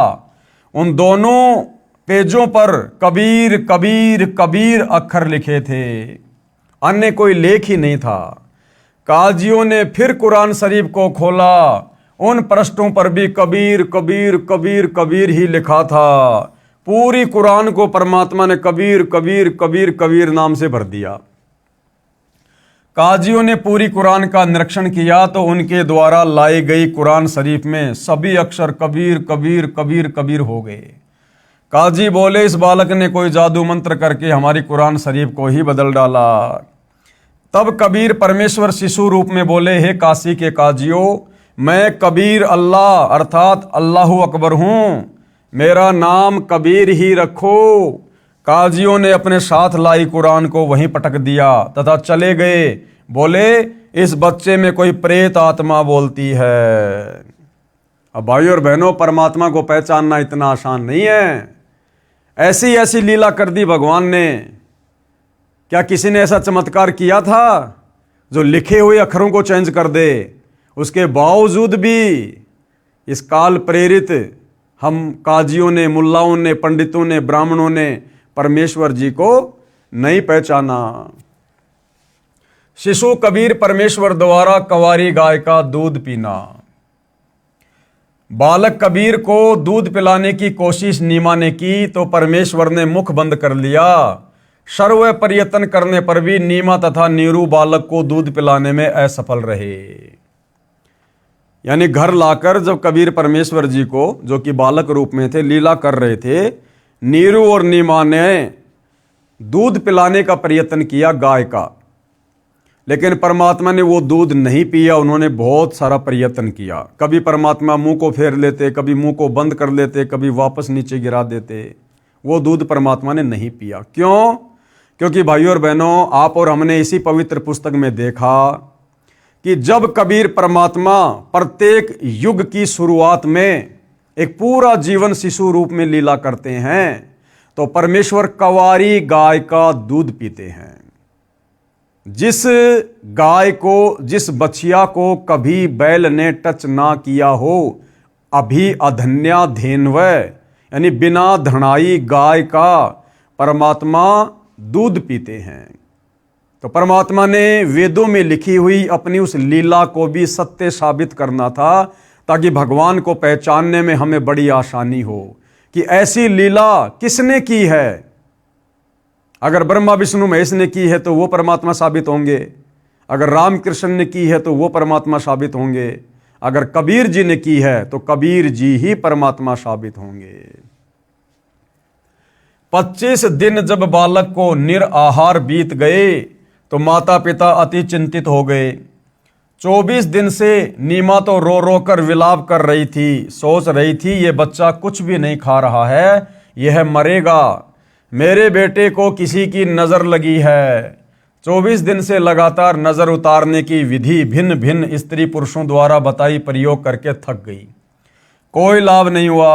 आज 25वां दिन उदय हुआ। माता नीमा रात्रि भर जागती रही तथा रोती रही कि पता नहीं ये बच्चा कब मर जाएगा, मैं भी साथ ही फांसी पर लटक कर जाऊंगी, मैं इस बच्चे के बिना जीवित नहीं रह सकती। बालक कबीर का शरीर पूर्ण रूप से स्वस्थ था। परमात्मा बिल्कुल हष्ट पुष्ट तथा ऐसे लग रहा था जैसे बच्चा प्रतिदिन 1 किलोग्राम 1 सेर दूध पीता हो। परंतु नीमा को डर था कि बिना कुछ खाए पिए ये बालक जीवित रह ही नहीं सकता, ये कभी भी मृत्यु को प्राप्त हो सकता है। ये सोचकर फूट फूट कर रो रही थी। भगवान शंकर के साथ साथ निराकार प्रभु की भी उपासना तथा उससे भी की गई प्रार्थना जब व्यर्थ रही तो अति व्याकुल होकर रोने लगी। भगवान शिव एक ब्राह्मण ऋषि का रूप बनाकर नीरू की झोपड़ी के सामने खड़े हुए। अब भाइयों और बहनों, परमात्मा ने तो महिमा देनी होती है।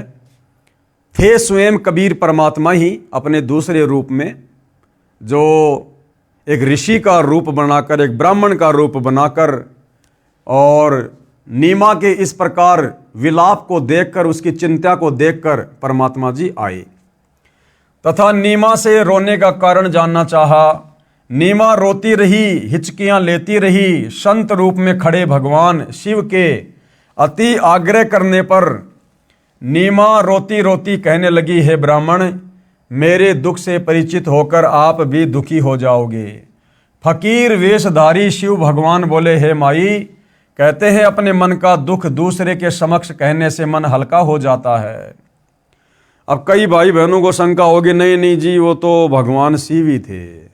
अरे भैया, वो नीमा भगवान शिव को रोते रोते उसको आधी से ज़्यादा उम्र बीत गई थी कि भगवान शिव मुझे बच्चा दे दे, मुझे बच्चा दे दे। हे भगवान शंकर, तेरे घर में क्या कमी है, क्या कमी है? उस भगवान शिव ने उस समय तो नहीं सुनी उसकी एक भी, और अब कैसे आ जाएगा वो भगवान शंकर? तो स्वयं कबीर परमात्मा ही सारा खेल खेलता है। आपके कष्ट का निवारण करने की विधि भी प्राप्त हो जाए। आंखों में आंसू, जीव्या लड़खड़ाते हुए, गहरे सांस लेते हुए नीमा ने बताया, हे महात्मा जी, हम निसंतान थे। 25 दिन पहले हम दोनों पति पत्नी प्रतिदिन की तरह काशी में लहरतरा तालाब पर स्नान करने जा रहे थे। उस दिन ज्येष्ठ मास की शुक्ल पूर्णमासी की सुबह थी। रास्ते में मैंने अपने इष्ट भगवान शंकर से पुत्र प्राप्ति की हृदय से प्रार्थना की थी। मेरी पुकार सुनकर दीनदयाल भगवान शंकर जी ने उसी दिन एक बालक लहरतारा तालाब में कमल के फूल पर हमें दिया। अब ये तो भाई और बहनों नीमा के अपने विचार हैं। बच्चे को प्राप्त करके हमारे हर्ष का कोई ठिकाना नहीं रहा। ये हर्ष अधिक समय तक नहीं रहा। इस बच्चे ने दूध नहीं पिया। सब प्रयत्न करके हम थक चुके हैं। आज इस बच्चे को 25वां दिन है, कुछ भी आहार नहीं किया है। यह बालक मरेगा, इसके साथ ही मैं आत्महत्या करूंगी। मैं इसकी मृत्यु की प्रतीक्षा कर रही हूं। सारी रात्रि बैठकर तथा रो रो कर व्यतीत की है। मैं भगवान शंकर से प्रार्थना कर रही हूं कि हे भगवान, इससे अच्छा तो ये बालक ना देते। अब इस बच्चे में इतनी ममता हो गई है कि मैं इसके बिना जीवित नहीं रह सकूंगी। नीमा के मुख से सारी कथा सुनकर साधु रूपधारी भगवान शंकर ने कहा, आपका बालक मुझे दिखाइए। नीमा ने बालक को पालने से उठाकर ऋषि के समक्ष प्रस्तुत किया। दोनों प्रभुओं की आपस में दृष्टि मिली। भगवान शंकर जी ने शिशु कबीर जी को अपने हाथों में ग्रहण किया तथा मस्तिष्क की रेखाएं व हस्त रेखाएं देखकर बोले, नीमा, आपके बेटे की लंबी आयु है, ये मरने वाला नहीं है। देख कितना स्वस्थ है, कमल जैसा चेहरा खिला है। नीमा ने कहा, हे विप्रवर, बनावटी सांत्वना से मुझे संतोष होने वाला नहीं है। बच्चा दूध पिएगा तो मुझे सुख की सांस आएगी। 25 दिन के बालक का रूप धारण किए परमेश्वर कबीर जी ने भगवान शिव से कहा, हे भगवान, आप इन्हें कहो एक कंवारी गाय लाए। आप उस कंवारी गाय पर अपना आशीर्वाद भरा हस्त रखना, वह दूध देना प्रारंभ कर देगी। मैं उस कंवारी गाय का दूध पीऊंगा। वह गाय आजीवन बिना ब्याए अर्थात कुंवारी रहकर ही दूध दिया करेगी। उस दूध से मेरी परवरिश होगी। परमेश्वर कबीर जी तथा भगवान शंकर जी की 7 बार चर्चा हुई। शिवजी ने नीमा से कहा, आपका पति कहाँ है? नीमा ने अपने पति को पुकारा। वह भीगी आंखों से उपस्थित हुआ तथा ब्राह्मण को प्रणाम किया। ब्राह्मण ने कहा, नीरू, आप एक कंवारी गाय लाओ, वह दूध देगी।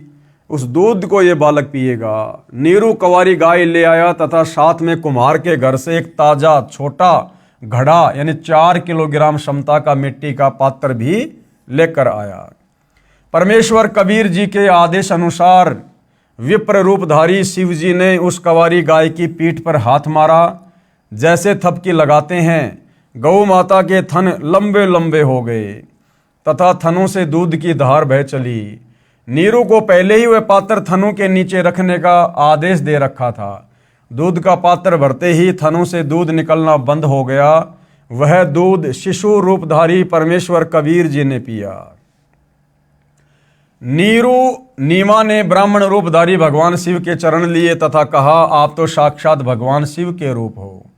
आपको भगवान शिव ने ही हमारी पुकार सुनकर भेजा है। अब देखो भाई और बहनों, एक और बहुत भयंकर काल का षड्यंत्र है आप और हम सभी जीवात्माओं को भ्रमित करने के लिए। इस काल ने अपने तीनों बेटों के जो नाम रखे हैं, ब्रह्मा, विष्णु और शिव, ये नाम भी भाई और बहनों कबीर परमात्मा के ही नाम हैं। ब्रह्मा यानी सारी सृष्टि को रचने वाला, उत्पन्न करने वाला। असल में वो ब्रह्मा भी सतगुरु रामपाल जी हैं। विष्णु का अर्थ आपने वेदों में देख लिया, कबीर परमात्मा जी के लिए है कि अग्ने तनुर असी, विष्णवे तवा सोमस्य तनुर असी, कबीर अंभारी असी, बंभारी असी, सवर ज्योति रितधाम आशी। यानी जो परमात्मा तीनों लोकों में प्रवेश करके सबका पालन पोषण करता है, वह वास्तव में विष्णु है। और शिव यानी अविनाशी सत्य परमात्मा, तो वो भी कबीर परमात्मा ही है। दूसरा, इसने जो अवतार भेजे हैं, उन अवतारों के नाम भी इस परमात्मा के नाम पर रख दिए ताकि दुनिया भ्रमित रहे। राम, असल में राम कौन है? कबीर परमात्मा है। कृष्ण, आप जब कृष्ण शब्द का अर्थ पढ़ेंगे, देखेंगे तो पता चलेगा सर्वाधिक आनंद देने वाला। तो असल में वो कृष्ण भी कबीर परमात्मा ही है। तो भाइयों और बहनों, ये सारे के सारे नाम जो इस काल ने अपने अवतारों के रखे हैं, अपने इन तीनों पुत्रों ब्रह्मा विष्णु महेश के रखे हैं, या आगे चलकर ऋषि मुनियों ने सहस्त्रनामा बना दिया, विष्णु सहस्त्रनामा, शंकर जी के बहुत सारे नाम रख दिए। ये सारे नाम कबीर परमेश्वर जी की उपमात्मक पदवी के नाम है, जो इस काल ने हम जीवों को धोखा देने के लिए रखवा दिए हैं। हम निर्धन व्यक्ति आपको क्या दक्षिणा दे सकते हैं? हे विप्र, 24 दिनों से हमने कोई कपड़ा भी नहीं बुना है। विप्र रूपधारी भगवान शंकर बोले। अब देखो भाइयों और बहनों, ऐसे पता चलता है कि वो शंकर जी नहीं थे, उस साधु के रूप में स्वयं कबीर परमात्मा ही थे। तो जब नीरू निमा ने कहा कि हे साधु जी, हम आपको क्या दक्षिणा दे सकते हैं, 25 दिन से हमने तो कोई काम धंधा भी नहीं किया, हम तो गरीब आदमी हैं। तो साधु रूप में परमात्मा क्या बोले, क्या वाणी बोली परमात्मा ने? उस वाणी से हमें पता चलेगा कि साधु रूप में वो कौन थे। साधु भूखा भाव का, धन का भूखा नहीं। जो कोई धन का भूखा, वो साधु भी नहीं। अब ये वाणी किसकी? कबीर परमेश्वर जी की। तो भाइयों और बहनों, स्वयं कबीर परमात्मा जी थे। इस वाणी को बोलकर फिर उन्होंने ये साबित कर दिया कि कोई शंकर वंकर जी नहीं थे, स्वयं कबीर परमात्मा ही थे। ये कहकर विप्र रूपधारी शिव जी ने वहां से प्रस्थान किया। विशेष वर्णन अध्याय ज्ञान सागर के पृष्ठ 74 तथा शवशम वेदबोध के पृष्ठ 134 पर भी है, जो इस प्रकार है, यानी कबीर सागर में लिखा हुआ है। कबीर सागर के ज्ञान सागर के पेज 74 पर।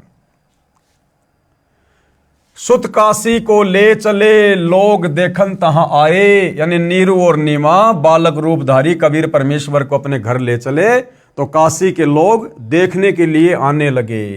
अन्न पानी भक्षय नहीं, जुल्हा शोक जनाए।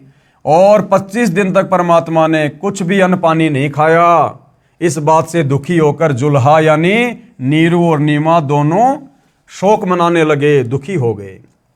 तब जुल्हा मन कीन तिवाना, रामानंद सो कहे उत्पाना।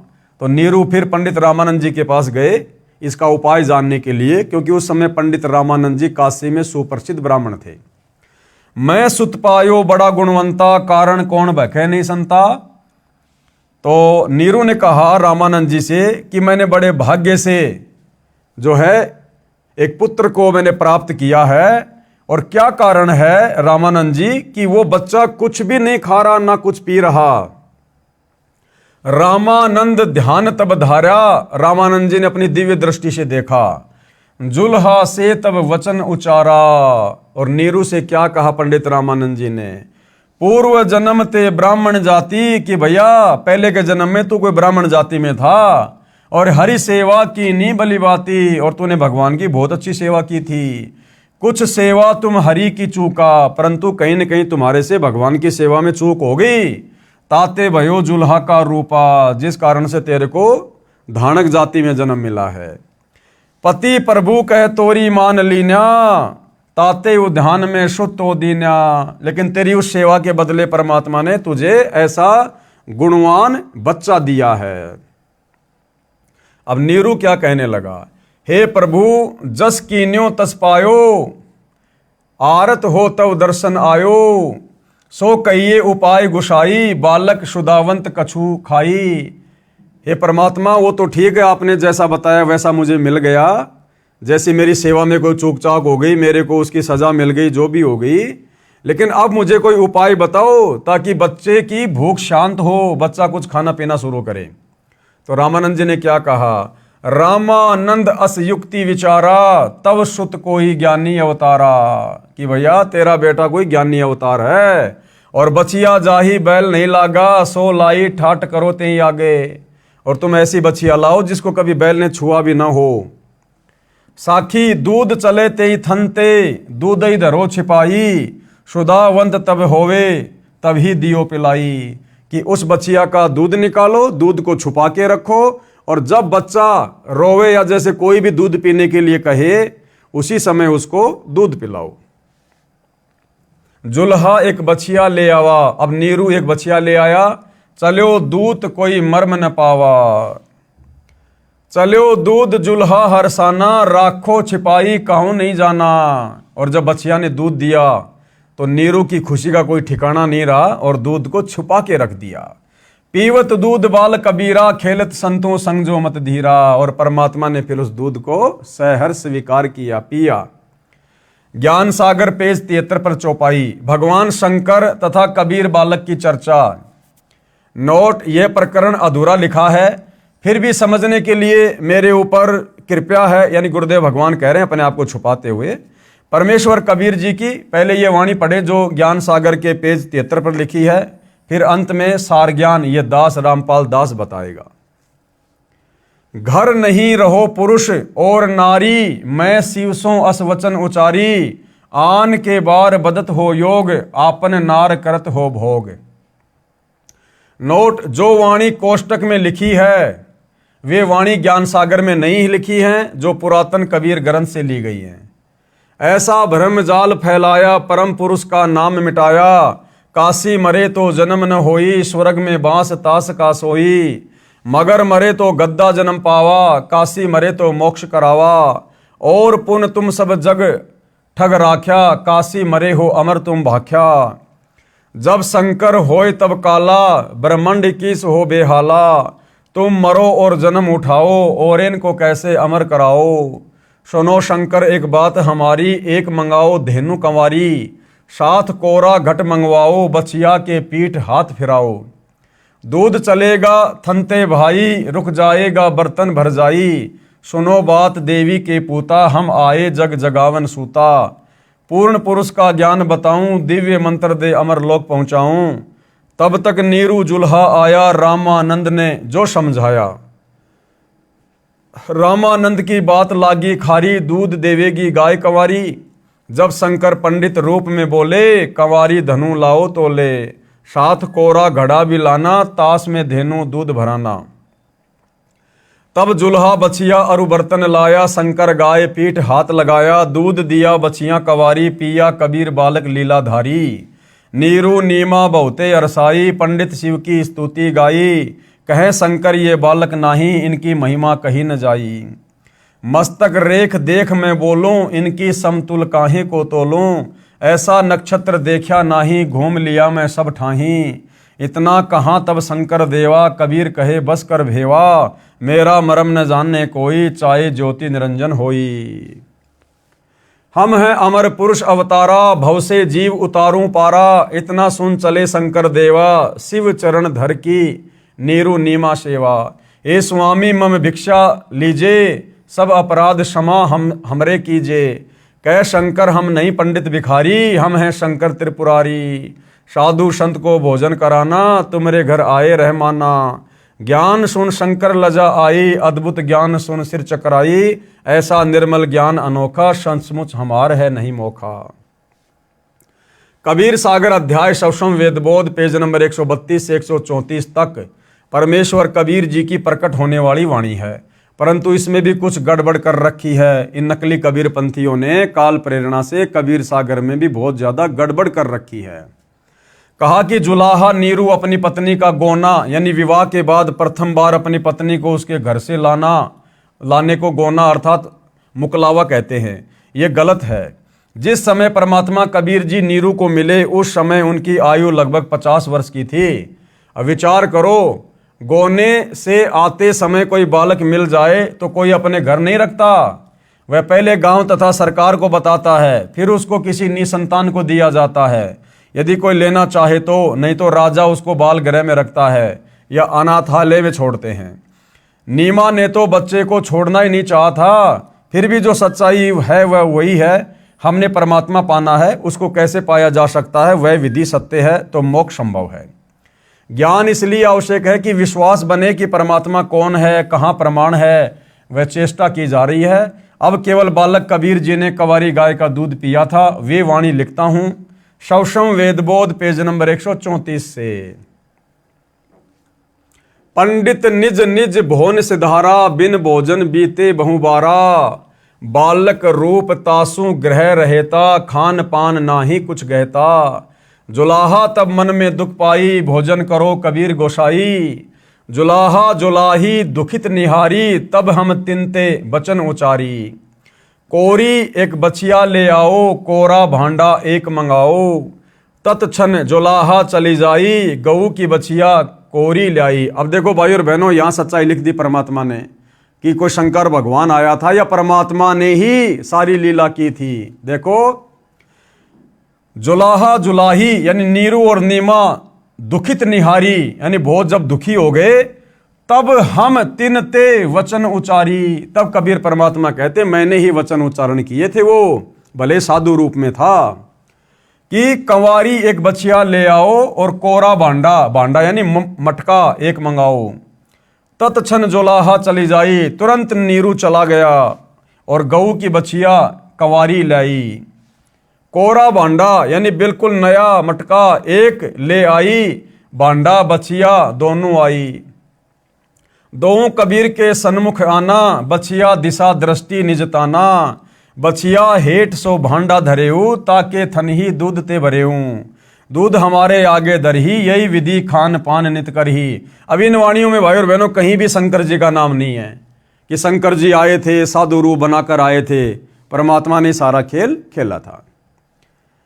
अब भाई और बहनों, कबीर परमेश्वर जी के विषय में वेदों में कहां लिखा है कि जब वो कबीर परमात्मा शिशु रूप में धरती पर प्रकट होता है तो उनके परवरिश की लीला कंवारी गायों के दूध से होती है।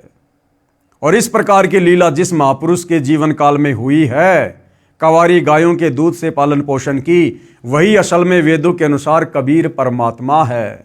तो वेद भी इसी बात की गवाही दे रहे हैं। कौन सा वेद? ऋग्वेद मंडल 9 सूक्त 1 और मंत्र 9 इसी बात की गवाही दे रहा है। अभी इम अधन्या उत श्रृणंती धेनव शिशुम सोम इंद्रियाय पातवे। अभी इमम यानी अधन्या उत श्रृणंती धेनव शिशुम सोमम इंद्राय पातवे।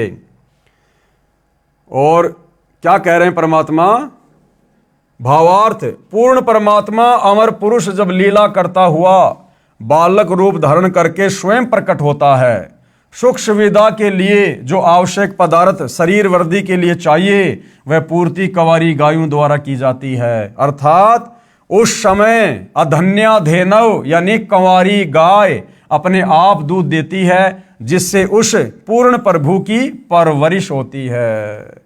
तो वेद भी इस बात की गवाही दे रहे हैं कि कंवारी गायों के दूध से परवरिश केवल उसी परमपिता परमेश्वर की होती है जो कबीर परमात्मा सतलोक से चलकर शिशु रूप में प्रकट होकर पृथ्वी पर लीला करते हैं। अन्य ब्रह्मा विष्णु महेश राम कृष्ण या अन्य किसी भी धर्म के किसी भी महापुरुष के जीवन काल में उनके बाल्य काल में जो उनकी परवरिश होती है वो इस प्रकार से नहीं होती है जिस प्रकार से वेदों में लिखी अपनी महिमा के अनुसार कबीर परमेश्वर जी की होती है। तो इति सिद्धम कि काशी वाला जुलाहा कबीर, काशी वाला धाणक कबीर ही पूर्ण ब्रह्म परमात्मा है और एकमात्र उसी को इष्ट मानकर पूजा करने से हमारी आत्मा का कल्याण संभव है।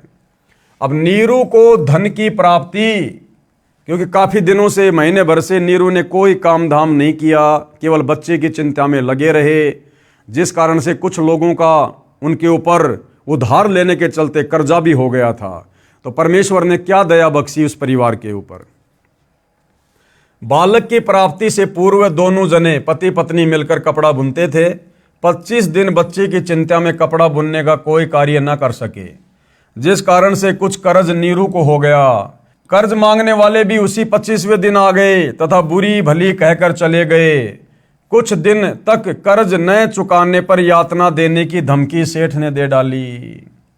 अब देखो, बहुत सारे भाई बहन हैं, नया नया नाम लेते हैं, ज्ञान इतना सुनते नहीं हैं और बाद में कहते हैं कि भैया मेरा तो कर्जा नहीं उतर रहा, मेरा तो कर्जा नहीं उतर रहा, परमात्मा ये कर देते हैं वो कर देते हैं, मेरे ऊपर बहुत कर्जा है।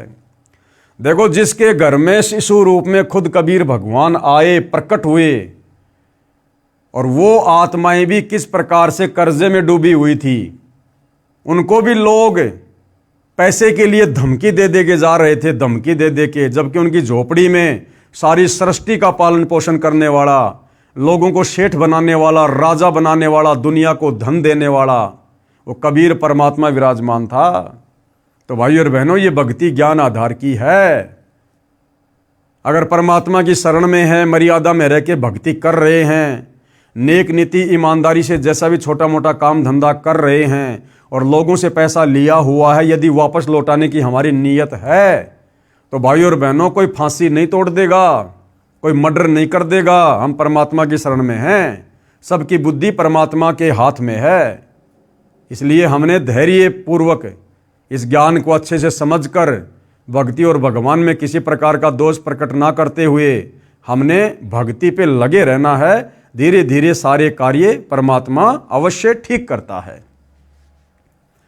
दोनों पति पत्नी अति चिंतित हो गए, अपने बुरे कर्मों को कोसने लगे। एक चिंता का समाधान होता है, दूसरी तैयार हो जाती है। देख लो भाई, एक चिंता का समाधान हुआ, कबीर परमात्मा ने दूध पीना शुरू किया तो दूसरी चिंता आ गई कि अब इनका कर्जा कहां से दें, ये मांगने वाले धमकी दे रहे हैं, परेशान कर रहे हैं, मारेंगे पीटेंगे। तो भैया आप और हमने भी विचार करना चाहिए। आप और हम तो केवल भगवान की भक्ति कर रहे हैं, इनके तो घर में भगवान था, फिर भी आगे से आगे टेंशन और चिंता। तो भाई और बहनों, हमने इतना ज़्यादा चिंतित ना होकर परमेश्वर में जो है ध्यान ही लगाना चाहिए। परमेश्वर की भक्ति से ही सारी चिंताएं धीरे धीरे, गुरुदेव कहते हैं, समाप्त होती हैं। माता पिता को चिंतित देख बालक बोला, हे माता पिता आप चिंता ना करो, आपको प्रतिदिन एक सोने की मोहर 10 ग्राम सोना पालने के बिछोने के नीचे मिलेगा। अब कोई ये ना सोचे कि भगवान मुझे भी इसी प्रकार से रोजाना 1 ग्राम सोना दे देगा। ये भगवान तो पूरी धरती को सोना बना दे, लेकिन वर्तमान में कलयुग की बिचली पीढ़ी में, इस वैज्ञानिक युग में परमात्मा इस प्रकार से कोई विशेष चमत्कार नहीं करेंगे। हालांकि वो कर सकते हैं, उनकी मौज है, लेकिन ज्ञान आधार से देखा जाए तो परमात्मा हमारी भक्ति को सफल करवाने के लिए हमसे नेक नीति ईमानदारी से छोटा मोटा काम धंधा अवश्य करवाएंगे, ताकि उस मेहनत से कमाए हुआ पैसे हम 2 पैसे परमात्मा को 10वें अंश के रूप में, दान धर्म के रूप में देंगे तो हमारा धर्म में सहयोग होगा और हमारी सेवा भी बनेगी। आप अपना कर्ज उतार कर अपना तथा गऊ का खर्च निकालकर शेष बचे धन को धर्म कर्म में लगाना। उस दिन के पश्चात 10 ग्राम सोना प्रतिदिन नीरू के घर परमेश्वर कबीर जी की कृपा से मिलने लगा। ये क्रिया 1 वर्ष तक चलती रही। परमेश्वर कबीर जी ने मोहर सोने का सिक्का मिलने वाली लीला को गुप्त रखने को कहा था। अब देखो भाई और बहनों, परमात्मा के आदेश की अवहेलना कितनी खतरनाक होती है। शिशु रूप में कबीर परमात्मा ने नीरू नीमा को साफ साफ कह दिया था कि तुम्हें रोजाना 1 सिक्का सोने का मिलता है, इस बात को तुमने गुप्त रखना है, यह मेरा आदेश है, किसी को नहीं बताना आपने। और इस बात का उन्होंने उस समय खुलासा कर दिया जब एक बार उनकी झोपड़ी पर उनके कोई परिचित आए, और उसी दिन से भाई और बहनों परमात्मा ने वो 1 सिक्का सोना देना बंद कर दिया, क्योंकि उन्होंने परमात्मा के वचन की अवहेलना कर दी। तो इसी प्रकार भाई और बहनों, वर्तमान में गुरुदेव भगवान ने, उसी कबीर परमेश्वर ने इस भक्ति को देते समय हमें जो नियम बताए हैं, जो मर्यादाएं बताई हैं, सत्संगों में जो उन्होंने हमें आदेश दिए हैं, यदि हम उनके उन वचनों की अवहेलना करेंगे तो हमारे साथ भी वैसा ही होगा। ये क्रिया 1 वर्ष तक चलती रही। परमेश्वर कबीर जी ने मोहर सोने का सिक्का मिलने वाली लीला को गुप्त रखने को कहा था। एक दिन नीमा की प्रिय सखी उसी समय नीरू के घर पर आई जिस समय वह कबीर जी को जगाने का प्रयत्न कर रही थी। नीमा की सखी ने वह सोने की मोहर देख ली तथा बोली, इतना सोना आपके पास कैसे आया? नीमा ने अपनी प्रिय सखी से सर्व गुप्त भेद कह सुनाया कि हमें तो 1 वर्ष से ये मोहर प्रतिदिन प्राप्त हो रही है। हमारे घर पर भाग्यशाली लड़का कबीर जब से आया है, हम तो आनंद से रहते हैं। अगले दिन ही सोना मिलना बंद हो गया। भाई जो गुरु वचन पर डट गए, कट गए फंद 84 के। तो नीरू और नीमा ने सतगुरु के वचन को तोड़ दिया, उनके वचन की अवहेलना कर दी, उनके आदेश की अवहेलना कर दी। अब देखो भाई और बहनों, वचन तोड़ना, परमेश्वर के वचन की अवहेलना करना सबसे बड़ा दोष है। बार बार गुरुदेव भगवान भी सत्संगों में कहते हैं कि बच्चों, भक्ति चाहे किसी कारण कम हो जाए, परंतु मर्यादा यानी वचन जो गुरुदेव ने हमें बता दिए हैं वो नहीं तोड़ने। आप और हम भाई बहन सतलोक से इस काल के गंदे लोक में क्यों आए?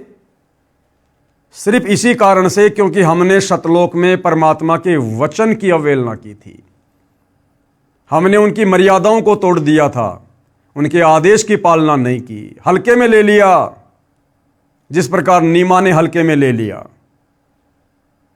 सतलोक में जब यह काल तप कर रहा था, आप और हम सभी आत्माएं इसके ऊपर आसक्त हो गई, इसको देखने के लिए जाया करते थे। उसी समय कबीर परमात्मा आकाशवाणी किया करते थे कि बच्चों, इस नादान की नादानी को मत देखो, ये अपने कर्म फोड़ रहा है। तुम्हारे को मैंने किस बात की कमी छोड़ रखी है?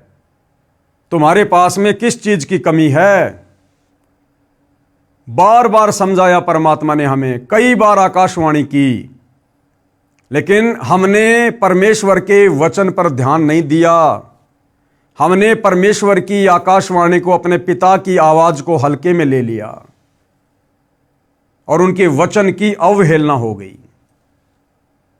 उसी बात से नाराज होकर वहां के विधान अनुसार कबीर परमेश्वर ने हम सबको इस काल के साथ यहां भेज दिया। और एक वचन की अवहेलना के चलते भाइयों और बहनों, कितने युग बीत गए हैं, कितनी बार उत्पत्ति और प्रलय हो चुकी है। काल के किस ब्रह्मांडों की, अक्षर पुरुष के सातसंग ब्रह्मांडों की गिनती नहीं है। तब से हम यही गधे कुत्ते सुअर बनकर कष्ट पे कष्ट उठा रहे हैं। क्यों?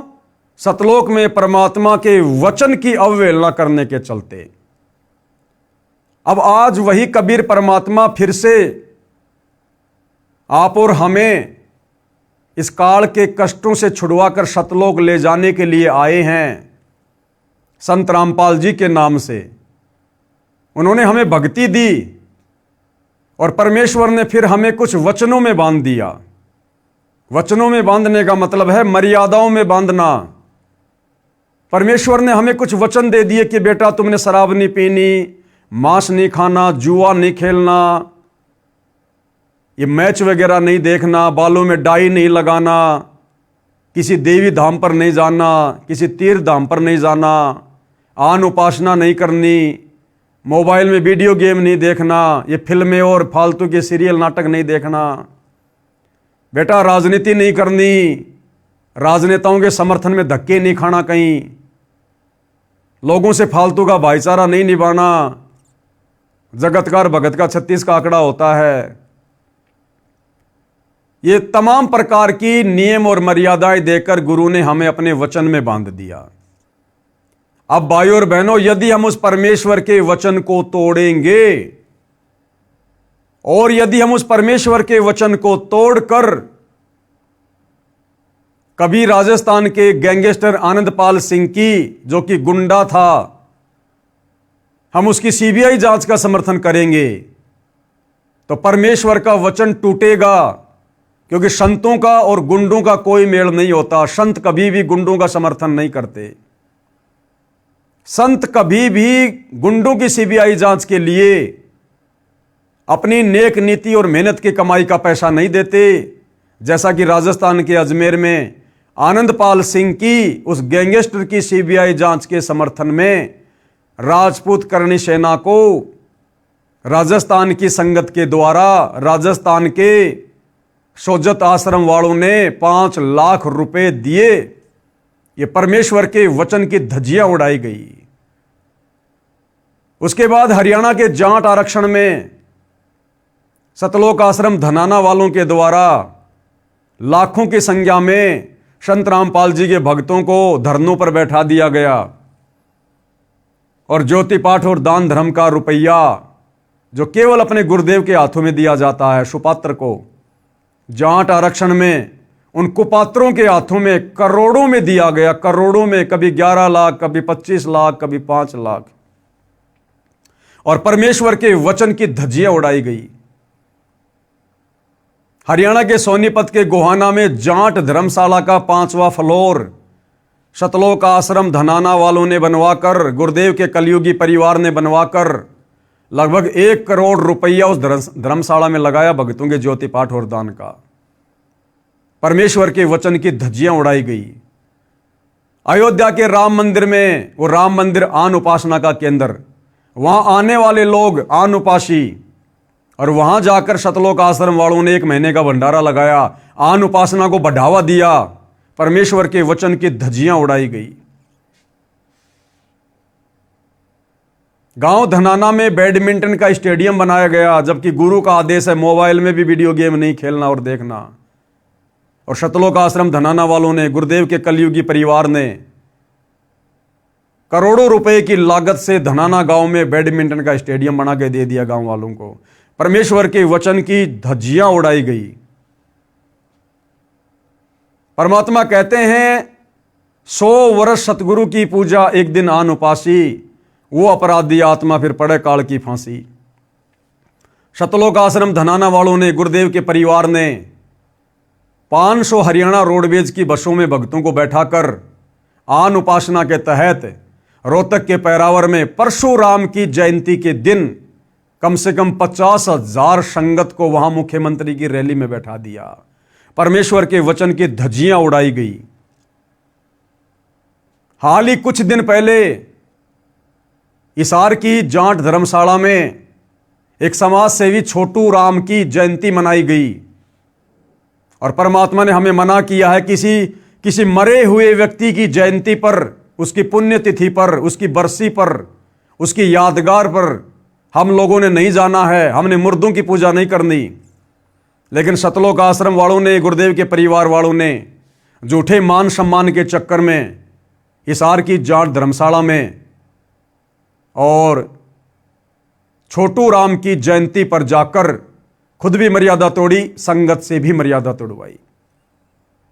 तो भाइयों और बहनों, जिस एक वचन की अवहेलना करने के चलते परमात्मा ने धक्के मारकर हमारे को सतलोक से निकाला, और हम युगों युगों से गधे कुत्ते सूअर बनकर कष्ट उठा रहे हैं, उसके बाद भी उस दयालु परमात्मा ने एक मौका दिया कि हो सकता है वो संभल गए होंगे, अपनी गलतियों को अब वो मान लेंगे, सुधार लेंगे, आगे से गलती नहीं करेंगे। फिर से परमेश्वर धरती पर रामपाल जी के रूप में प्रकट होकर आए हैं, और अब हम उनके वचनों की धज्जियां उड़ा रहे हैं। उन्होंने हमें हर प्रकार से अवगत करवा दिया कि तुमने क्या गलती करी थी जिस कारण से तुम यहां पटके गए, और फिर से हम वही गलतियां कर रहे हैं, जानबूझ के गलतियां कर रहे हैं। तो भाइयों और बहनों, अभी सतलोक जाने की तमन्ना नहीं है, अभी सतलोक जाने की इच्छा नहीं है। जो लोग इस प्रकार के वचन तोड़ रहे हैं, और जो संगत वचन तोड़ने वालों का दान धर्म देकर या वहां जाकर शारीरिक रूप से सहयोग कर रही है। तो भाइयों और बहनों, परमेश्वर के वचन की अवहेलना करना कितना खतरनाक होता है, ये आने वाले समय में इन सतलोक आश्रमों से जुड़े भाई बहनों को पता चलेगा। तो नीमा ने परमेश्वर के वचन की अवहेलना कर दी और अपनी सखी को सारा भेद बता दिया कि हमें तो 1 साल से प्रतिदिन 10 ग्राम सोना मिल रहा है। अगले ही दिन सोना मिलना बंद हो गया। नीरू तथा नीमा दोनों मिलकर कपड़ा बुनकर अपने परिवार का पालन पोषण करने लगे। बड़ा होकर बालक कबीर भी पिता के काम में हाथ बटाने लगा। थोड़े समय में अधिक बुनाई करने लगा। अब आगे परमात्मा हमें बता रहे कि ऋषि रामानंद सेऊ, सम्मन तथा नेकी व कमाली के पूर्व जन्मों का ज्ञान, जो कथाएं गुरुदेव भगवान हमें सुनाते हैं, ऋषि रामानंद जी की, सेऊ की, सम्मन की और नेकी तथा कमाली की, तो इनके पूर्व जन्मों का क्या इतिहास है, पहले इनके और मनुष्य जन्म कौन कौन से थे, उनकी जानकारी परमात्मा हमें दे रहे हैं। इससे हमें यह भी पता चलेगा कि परमात्मा अपनी अच्छी आत्माओं के पीछे युगों युगों से लगे हुए हैं। उन्हें भक्ति देकर रिचार्ज करके कलयुग की पिछली पीढ़ी तक मनुष्य जन्म दे देकर लेकर आते हैं। तो इन महापुरुषों के पूर्व जन्म क्या थे और किस प्रकार से परमेश्वर ने इनको अपनी शरण में लिया। ऋषि रामानंद जी का जीव, कौन रामानंद जी? पंडित रामानंद जी, जिन्होंने 650 साल पहले कबीर परमात्मा जी के मुंह बोले गुरु बनने की भूमिका की थी। ये जो पंडित रामानंद जी था, ये सतयुग में विद्याधर नाम का ब्राह्मण था और इसी के घर में परमात्मा जी आए थे शिशु रूप में। और जो सतयुग में पंडित रामानंद जी वाली आत्मा विद्याधर नाम का ब्राह्मण था, और उसकी जो पत्नी थी वो कौन थी? कमाली वाली आत्मा, जो शेख तकी की लड़की थी, जिसको परमात्मा ने कब्र से निकालकर जीवित किया था, कमाली नाम रखा था, अपने पास अपनी बेटी की तरह रखा था। वही कमाली वाली आत्मा सतयुग में पंडित रामानंद जी वाली आत्मा, जो कि विद्याधर नाम का ब्राह्मण था, उसकी पत्नी थी। और फिर वही पंडित रामानंद और कमाली वाली आत्मा त्रेता युग में भी पंडित वेदविग और सूर्या नाम से दोनों पति पत्नी थे। पंडित रामानंद जी का जीव सतयुग में विद्याधर ब्राह्मण था, जिसे परमेश्वर सत सुकृत नाम से मिले थे। त्रेता युग में वह वेदविग नामक ऋषि था, जिसको परमेश्वर मुनिंद्र नाम से शिशु रूप में प्राप्त हुए थे। तथा कमाली वाली आत्मा सतयुग में विद्याधर की पत्नी दीपिका थी, और त्रेता युग में सूर्या नाम की वेदविग ऋषि की पत्नी थी। उस समय इन्होंने परमेश्वर को पुत्रवत पाला तथा प्यार किया था। इन्होंने कबीर परमेश्वर जी को पुत्रवत पाला और प्यार किया था। उसी के पुण्य के कारण ये आत्माएं परमात्मा को चाहने वाली थी, और अपनी चाहने वाली आत्माओं के लिए परमात्मा यहां भटकता रहता है। कलयुग में भी इनका परमेश्वर के प्रति अटूट विश्वास था। ऋषि रामानंद व कमाली वाली आत्माएं ही सतयुग में ब्राह्मण विद्याधर तथा ब्राह्मणी दीपिका वाली आत्माएं थी, जिन्हें ससुराल से आते समय कबीर परमेश्वर एक तालाब में कमल के फूल पर शिशु रूप में मिले थे। यही आत्माएं त्रेता युग में वेदविग तथा सूर्या ऋषि दंपत्ति थे, जिन्हें परमेश्वर शिशु रूप में प्राप्त हुए थे। अब सम्मन तथा नेकी वाली आत्माएं, अब सम्मन और नेकी वाली आत्माएं कौन थी? पहले उनके क्या क्या जन्म थे? सम्मन तथा नेकी वाली आत्माएं द्वापर युग में काणु वाल्मीकि तथा उसकी पत्नी गोदावरी थी। काणु वाल्मीकि तथा उसकी पत्नी गोदावरी थी, जिन्होंने द्वापर युग में परमेश्वर कबीर जी का शिशु रूप में पालन किया था। उसी पुण्य के फलस्वरूप परमेश्वर ने उन्हें अपनी शरण में लिया। अब द्वापर युग में कबीर परमात्मा ने जो शिशु रूप में प्रकट होने की लीला की थी, और उस समय काणु वाल्मीकि तथा उसकी पत्नी गोदावरी ने जो परमात्मा जी का पालन पोषण किया था, वो आत्माएं कौन थी? वो काणु वाल्मीकि आगे चलकर कौन बना? सम्मन। और उसकी पत्नी गोदावरी आगे चलकर क्या बनी? नेकी। सम्मन और नेकी वाली आत्मा द्वापर युग में काणु वाल्मीकि तथा गोदावरी के रूप में थे, जिन्होंने परमात्मा के पालन पोषण की जो है लीला के तहत उन्होंने सेवा प्राप्त की थी। जिन्होंने द्वापर युग में परमेश्वर कबीर जी का शिशु रूप में लालन पालन किया था, उसी पुण्य के फलस्वरूप परमेश्वर ने उन्हें अपनी शरण में लिया था। और ये सेऊ कौन था? जो सम्मन और नेकी का बेटा सेऊ था, ये द्वापर में कौन था? इसका भी परमात्मा इतिहास बता रहे हैं। सेऊ यानी शिव वाली आत्मा द्वापर में ही एक गंगेश्वर नामक ब्राह्मण का पुत्र गणेश था। सेऊ की आत्मा द्वापर युग में एक गंगेश्वर नाम का ब्राह्मण था, जिसका बेटा था, और क्या नाम था? गणेश। और ये जो गंगेश्वर था, ये परमात्मा का घोर विरोधी था। ये परमात्मा जी का घोर विरोधी था, गंगेश्वर नाम का ब्राह्मण द्वापर युग में, जिसका बेटा गणेश था, जो आगे चलकर सेऊ के रूप में जन्मा। और वो जो गंगेश्वर था, जो द्वापर में परमात्मा का विरोध किया करता था, वो फिर आगे चलकर शेख तकी बना। सिकंदर लोदी का धार्मिक गुरु बना शेख तकी। एक गंगेश्वर नामक ब्राह्मण का पुत्र गणेश था। कौन? सेऊ द्वापर में, जिसने अपने पिता के घोर विरोध के पश्चात भी मेरे उपदेश को नहीं त्यागा था। तथा गंगेश्वर ब्राह्मण वाली आत्मा कलयुग में शेख तकी बना। वह द्वापर युग से ही परमेश्वर का विरोधी था। गंगेश्वर वाली आत्मा शेख तकी को काल ब्रह्म ने फिर से प्रेरित किया कर्म फुड़वाने के लिए, जिस कारण से शेख तकी यानी गंगेश्वर ने परमेश्वर कबीर जी का शत्रु बना, और भगत श्री काणु तथा गोदावरी का गणेश माता पिता तुल्य सम्मान करता था।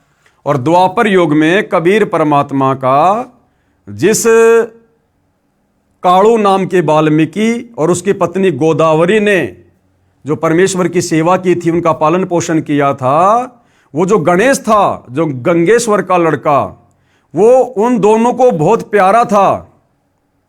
और उसी मोह ममता के चलते वो काणु तो बना कलयुग में सम्मन, गोदावरी बनी नेकी, और वो गणेश बना उनका बेटा शेऊ।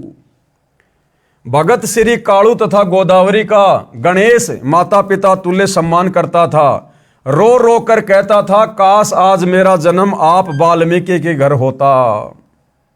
मेरे पालक माता पिता काणु तथा गोदावरी भी गणेश से पुत्रव्रत प्यार करते थे, और उसी मोह ममता के चलते भाइयों और बहनों उनका अगला जन्म इकट्ठा हो गया। यानी गीता अध्याय 8 श्लोक 6, हे अर्जुन, अंत समय में ये प्राणी जिस भी भाव से भावित होता है, यानी जिस भी वस्तु में इसकी मोह ममता होती है, उसका अगला जन्म वही होता है। तो द्वापर युग में भाइयों और बहनों उन तीनों का आपस में विशेष प्रेम था, जिस कारण से परमात्मा ने कलयुग में तीनों को इकट्ठा जन्म दे दिया, सम्मन, नेकी और शेऊ के रूप में। उनका मोह भी उस बालक में अत्यधिक हो गया था। इसी कारण से वे फिर से उसी गणेश वाली आत्मा अर्थात शेऊ के माता पिता नेकी तथा सम्मन बने। सम्मन की आत्मा ही नौशेरवा शहर में नौशेर खा राजा बना, फिर बलक बुखारे का बादशाह अब्राहिम अदम सुल्तान हुआ, जो कथाएं हमें गुरुदेव भगवान ने बार बार सुनाई है। तब उसको पुनः भक्ति पर लगाया। मोक्ष नहीं हुआ अब्राहिम का, केवल भक्ति पर लगाया। आगे परमेश्वर की लीला के तहत शिशु रूप में जब काजी मुसलमान परमेश्वर की सुन्नत करने के लिए आए, जो मुसलमान धर्म में एक रिवाज है बच्चे की सुन्नत करने का, तो जब मुसलमान शिशु रूपधारी परमेश्वर कबीर जी की सुन्नत करने लगे, तो परमेश्वर जी ने क्या लीला की, इस सत्यनारायण कथा के तहत हम पढ़ेंगे। शिशु कबीर की सुन्नत करने का असफल प्रयास। शिशु रूपधारी कबीर देव की सुन्नत करने का समय आया, तो पूरा जन समूह संबंधियों का इकट्ठा हो गया। नाई जब शिशु कबीर के लिंग को सुन्नत करने के लिए कैंची लेकर गया, तो परमेश्वर ने अपने लिंग के साथ एक लिंग और बना लिया, लीला की परमात्मा ने। फिर उस सुन्नत करने को तैयार व्यक्ति की आंखों के सामने 3 लिंग और बढ़ते दिखाई दिए। कुल 5 लिंग एक बालक के देखकर वह सुन्नत करने वाला आश्चर्य में पड़ गया। तब कबीर जी शिशु रूप में बोले, भैया एक ही लिंग की सुन्नत करने का विधान है ना तुम्हारे मुसलमान धर्म में। बोला शेष 4 की सुन्नत कहां करनी है, जल्दी बोल। और शिशु को ऐसा बोलते सुनकर तथा 5 लिंग बालक के देखकर नाई ने अन्य उपस्थित व्यक्तियों को बुलाकर वह अद्भुत दृश्य दिखाया। यानी परमात्मा ने इस भ्रमणा को तोड़ना था कि नादानो, अगर ये सुन्नत करने का विधान अगर परमात्मा का होता, तो क्या परमात्मा माँ के पेट से सुन्नत करके नहीं भेजता बाहर? तुम लोगों ने अपनी मनमुखी धारणा बना रखी है। ये सभी उपस्थित जन समूह ये देखकर अचंभित हो गया, आपस में चर्चा करने लगे, ये अल्लाह का कैसा कमाल है। एक बच्चे को 5 पुरुष लिंग ये देखकर बिना सुन्नत किए ही चला गया। बच्चे के 5 लिंग होने की बात जब नीरू व नीमा को पता चला, तो कहने लगे, आप क्या कह रहे हो, ये नहीं हो सकता। दोनों बालक के पास गए तो शिशु को केवल एक ही पुरुष लिंग था, 5 नहीं थे। परमात्मा ने फिर से अपनी लीला समेट ली। तब उन दोनों ने उन उपस्थित व्यक्तियों से कहा, आप क्या कह रहे थे, देखो कहां है बच्चे के 5 लिंग, केवल एक ही है। उपस्थित सारे व्यक्तियों ने पहले आंखों देखे थे 5 पुरुष लिंग, तथा उस समय केवल एक ही लिंग यानी पेशाब इंद्री को देखकर आश्चर्यचकित हो गए। तब शिशु रूपधारी परमेश्वर बोले, हे भोले लोगों, आप लड़के का लिंग किस लिए काटते हो? क्या लड़के को बनाने में अल्लाह यानी परमेश्वर ने चूक कर दी जिसे आप ठीक करते हो? क्या आप परमेश्वर से भी बढ़कर हो? यदि आप लड़के के लिंग की चमड़ी आगे से काटकर सुन्नत करके उसे मुसलमान बनाते हो, तो लड़की को मुसलमान कैसे बनाओगे? भैया लड़के को तो तुमने पेशाब इंद्री की आगे से थोड़ी सी खाल काटकर मुसलमान बना दिया, तो तुम्हारा लड़का तो बन गया मुसलमान। लेकिन जो लड़की पैदा होती है उसका क्या काटकर मुसलमान बनाओगे? इस गलत धारणा का परमात्मा ने खंडन किया इस प्रकार की लीला करके। यदि मुसलमान धर्म के व्यक्ति अन्य धर्मों के व्यक्तियों से भिन्न होते तो परमात्मा ही सुन्नत करके लड़के को जन्म देता।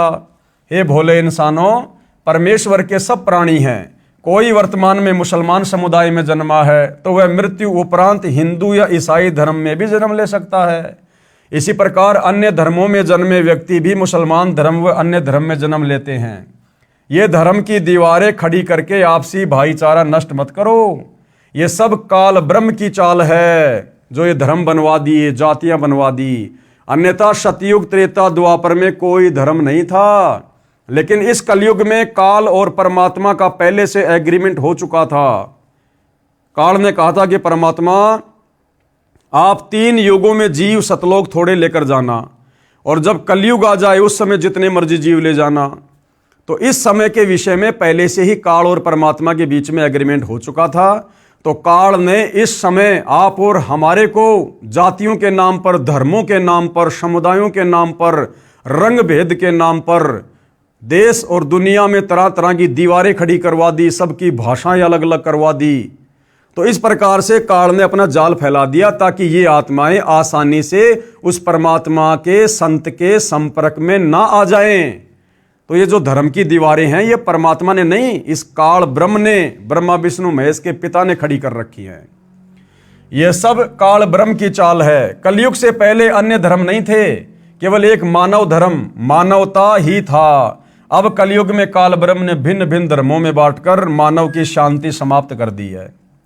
सुन्नत के समय उपस्थित व्यक्ति बालक मुख से सत उपदेश सुनकर सर्वदंग रह गए।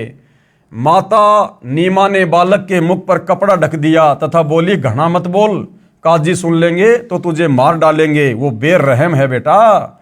परमेश्वर कबीर जी माता के हृदय के कष्ट से परिचित होकर सोने का बहाना करके खर्राटे भरने लगे। तब नीमा ने सुख की सांस ली तथा अपने सभी संबंधियों से प्रार्थना की कि आप किसी को मत बताना कि कबीर ने कुछ बोला है, कहीं मुझे बेटे से हाथ धोने पड़े। 6 महीने की आयु में परमेश्वर पैरों चलने लगे, और मात्र 6 महीने की उम्र में कबीर परमेश्वर जी अपने पैरों पर चलने लगे, पैरों पर। जबकि आम व्यावहारिक जीवन में जब बच्चा 1.5 से 2 साल का हो जाता है तब कहीं जाकर अपने पैरों पर चलता है। तो भाइयों और बहनों, ये सत्यनारायण कथा है। कबीर परमेश्वर जी के लीला में जीवन के विषय में हम पढ़ रहे हैं, और इस प्रकार की जो सत्यनारायण कथा है जिससे हम युगों युगों से दूर थे, क्योंकि किसी को सत्यनारायण का पता ही नहीं था। हम तो नकली देवी देवताओं को सत्यनारायण मानकर उनकी कथाएं सुना करते थे, जिससे किसी प्रकार का कोई लाभ हमें नहीं होना था। तो ये कबीर परमेश्वर की सत्य कथा है, सत्यनारायण भगवान की कथा है। इस कथा को सुनने मात्र से भी हम पुण्य के भागी बनते हैं, हमारे पाप कर्मों का नाश होता है।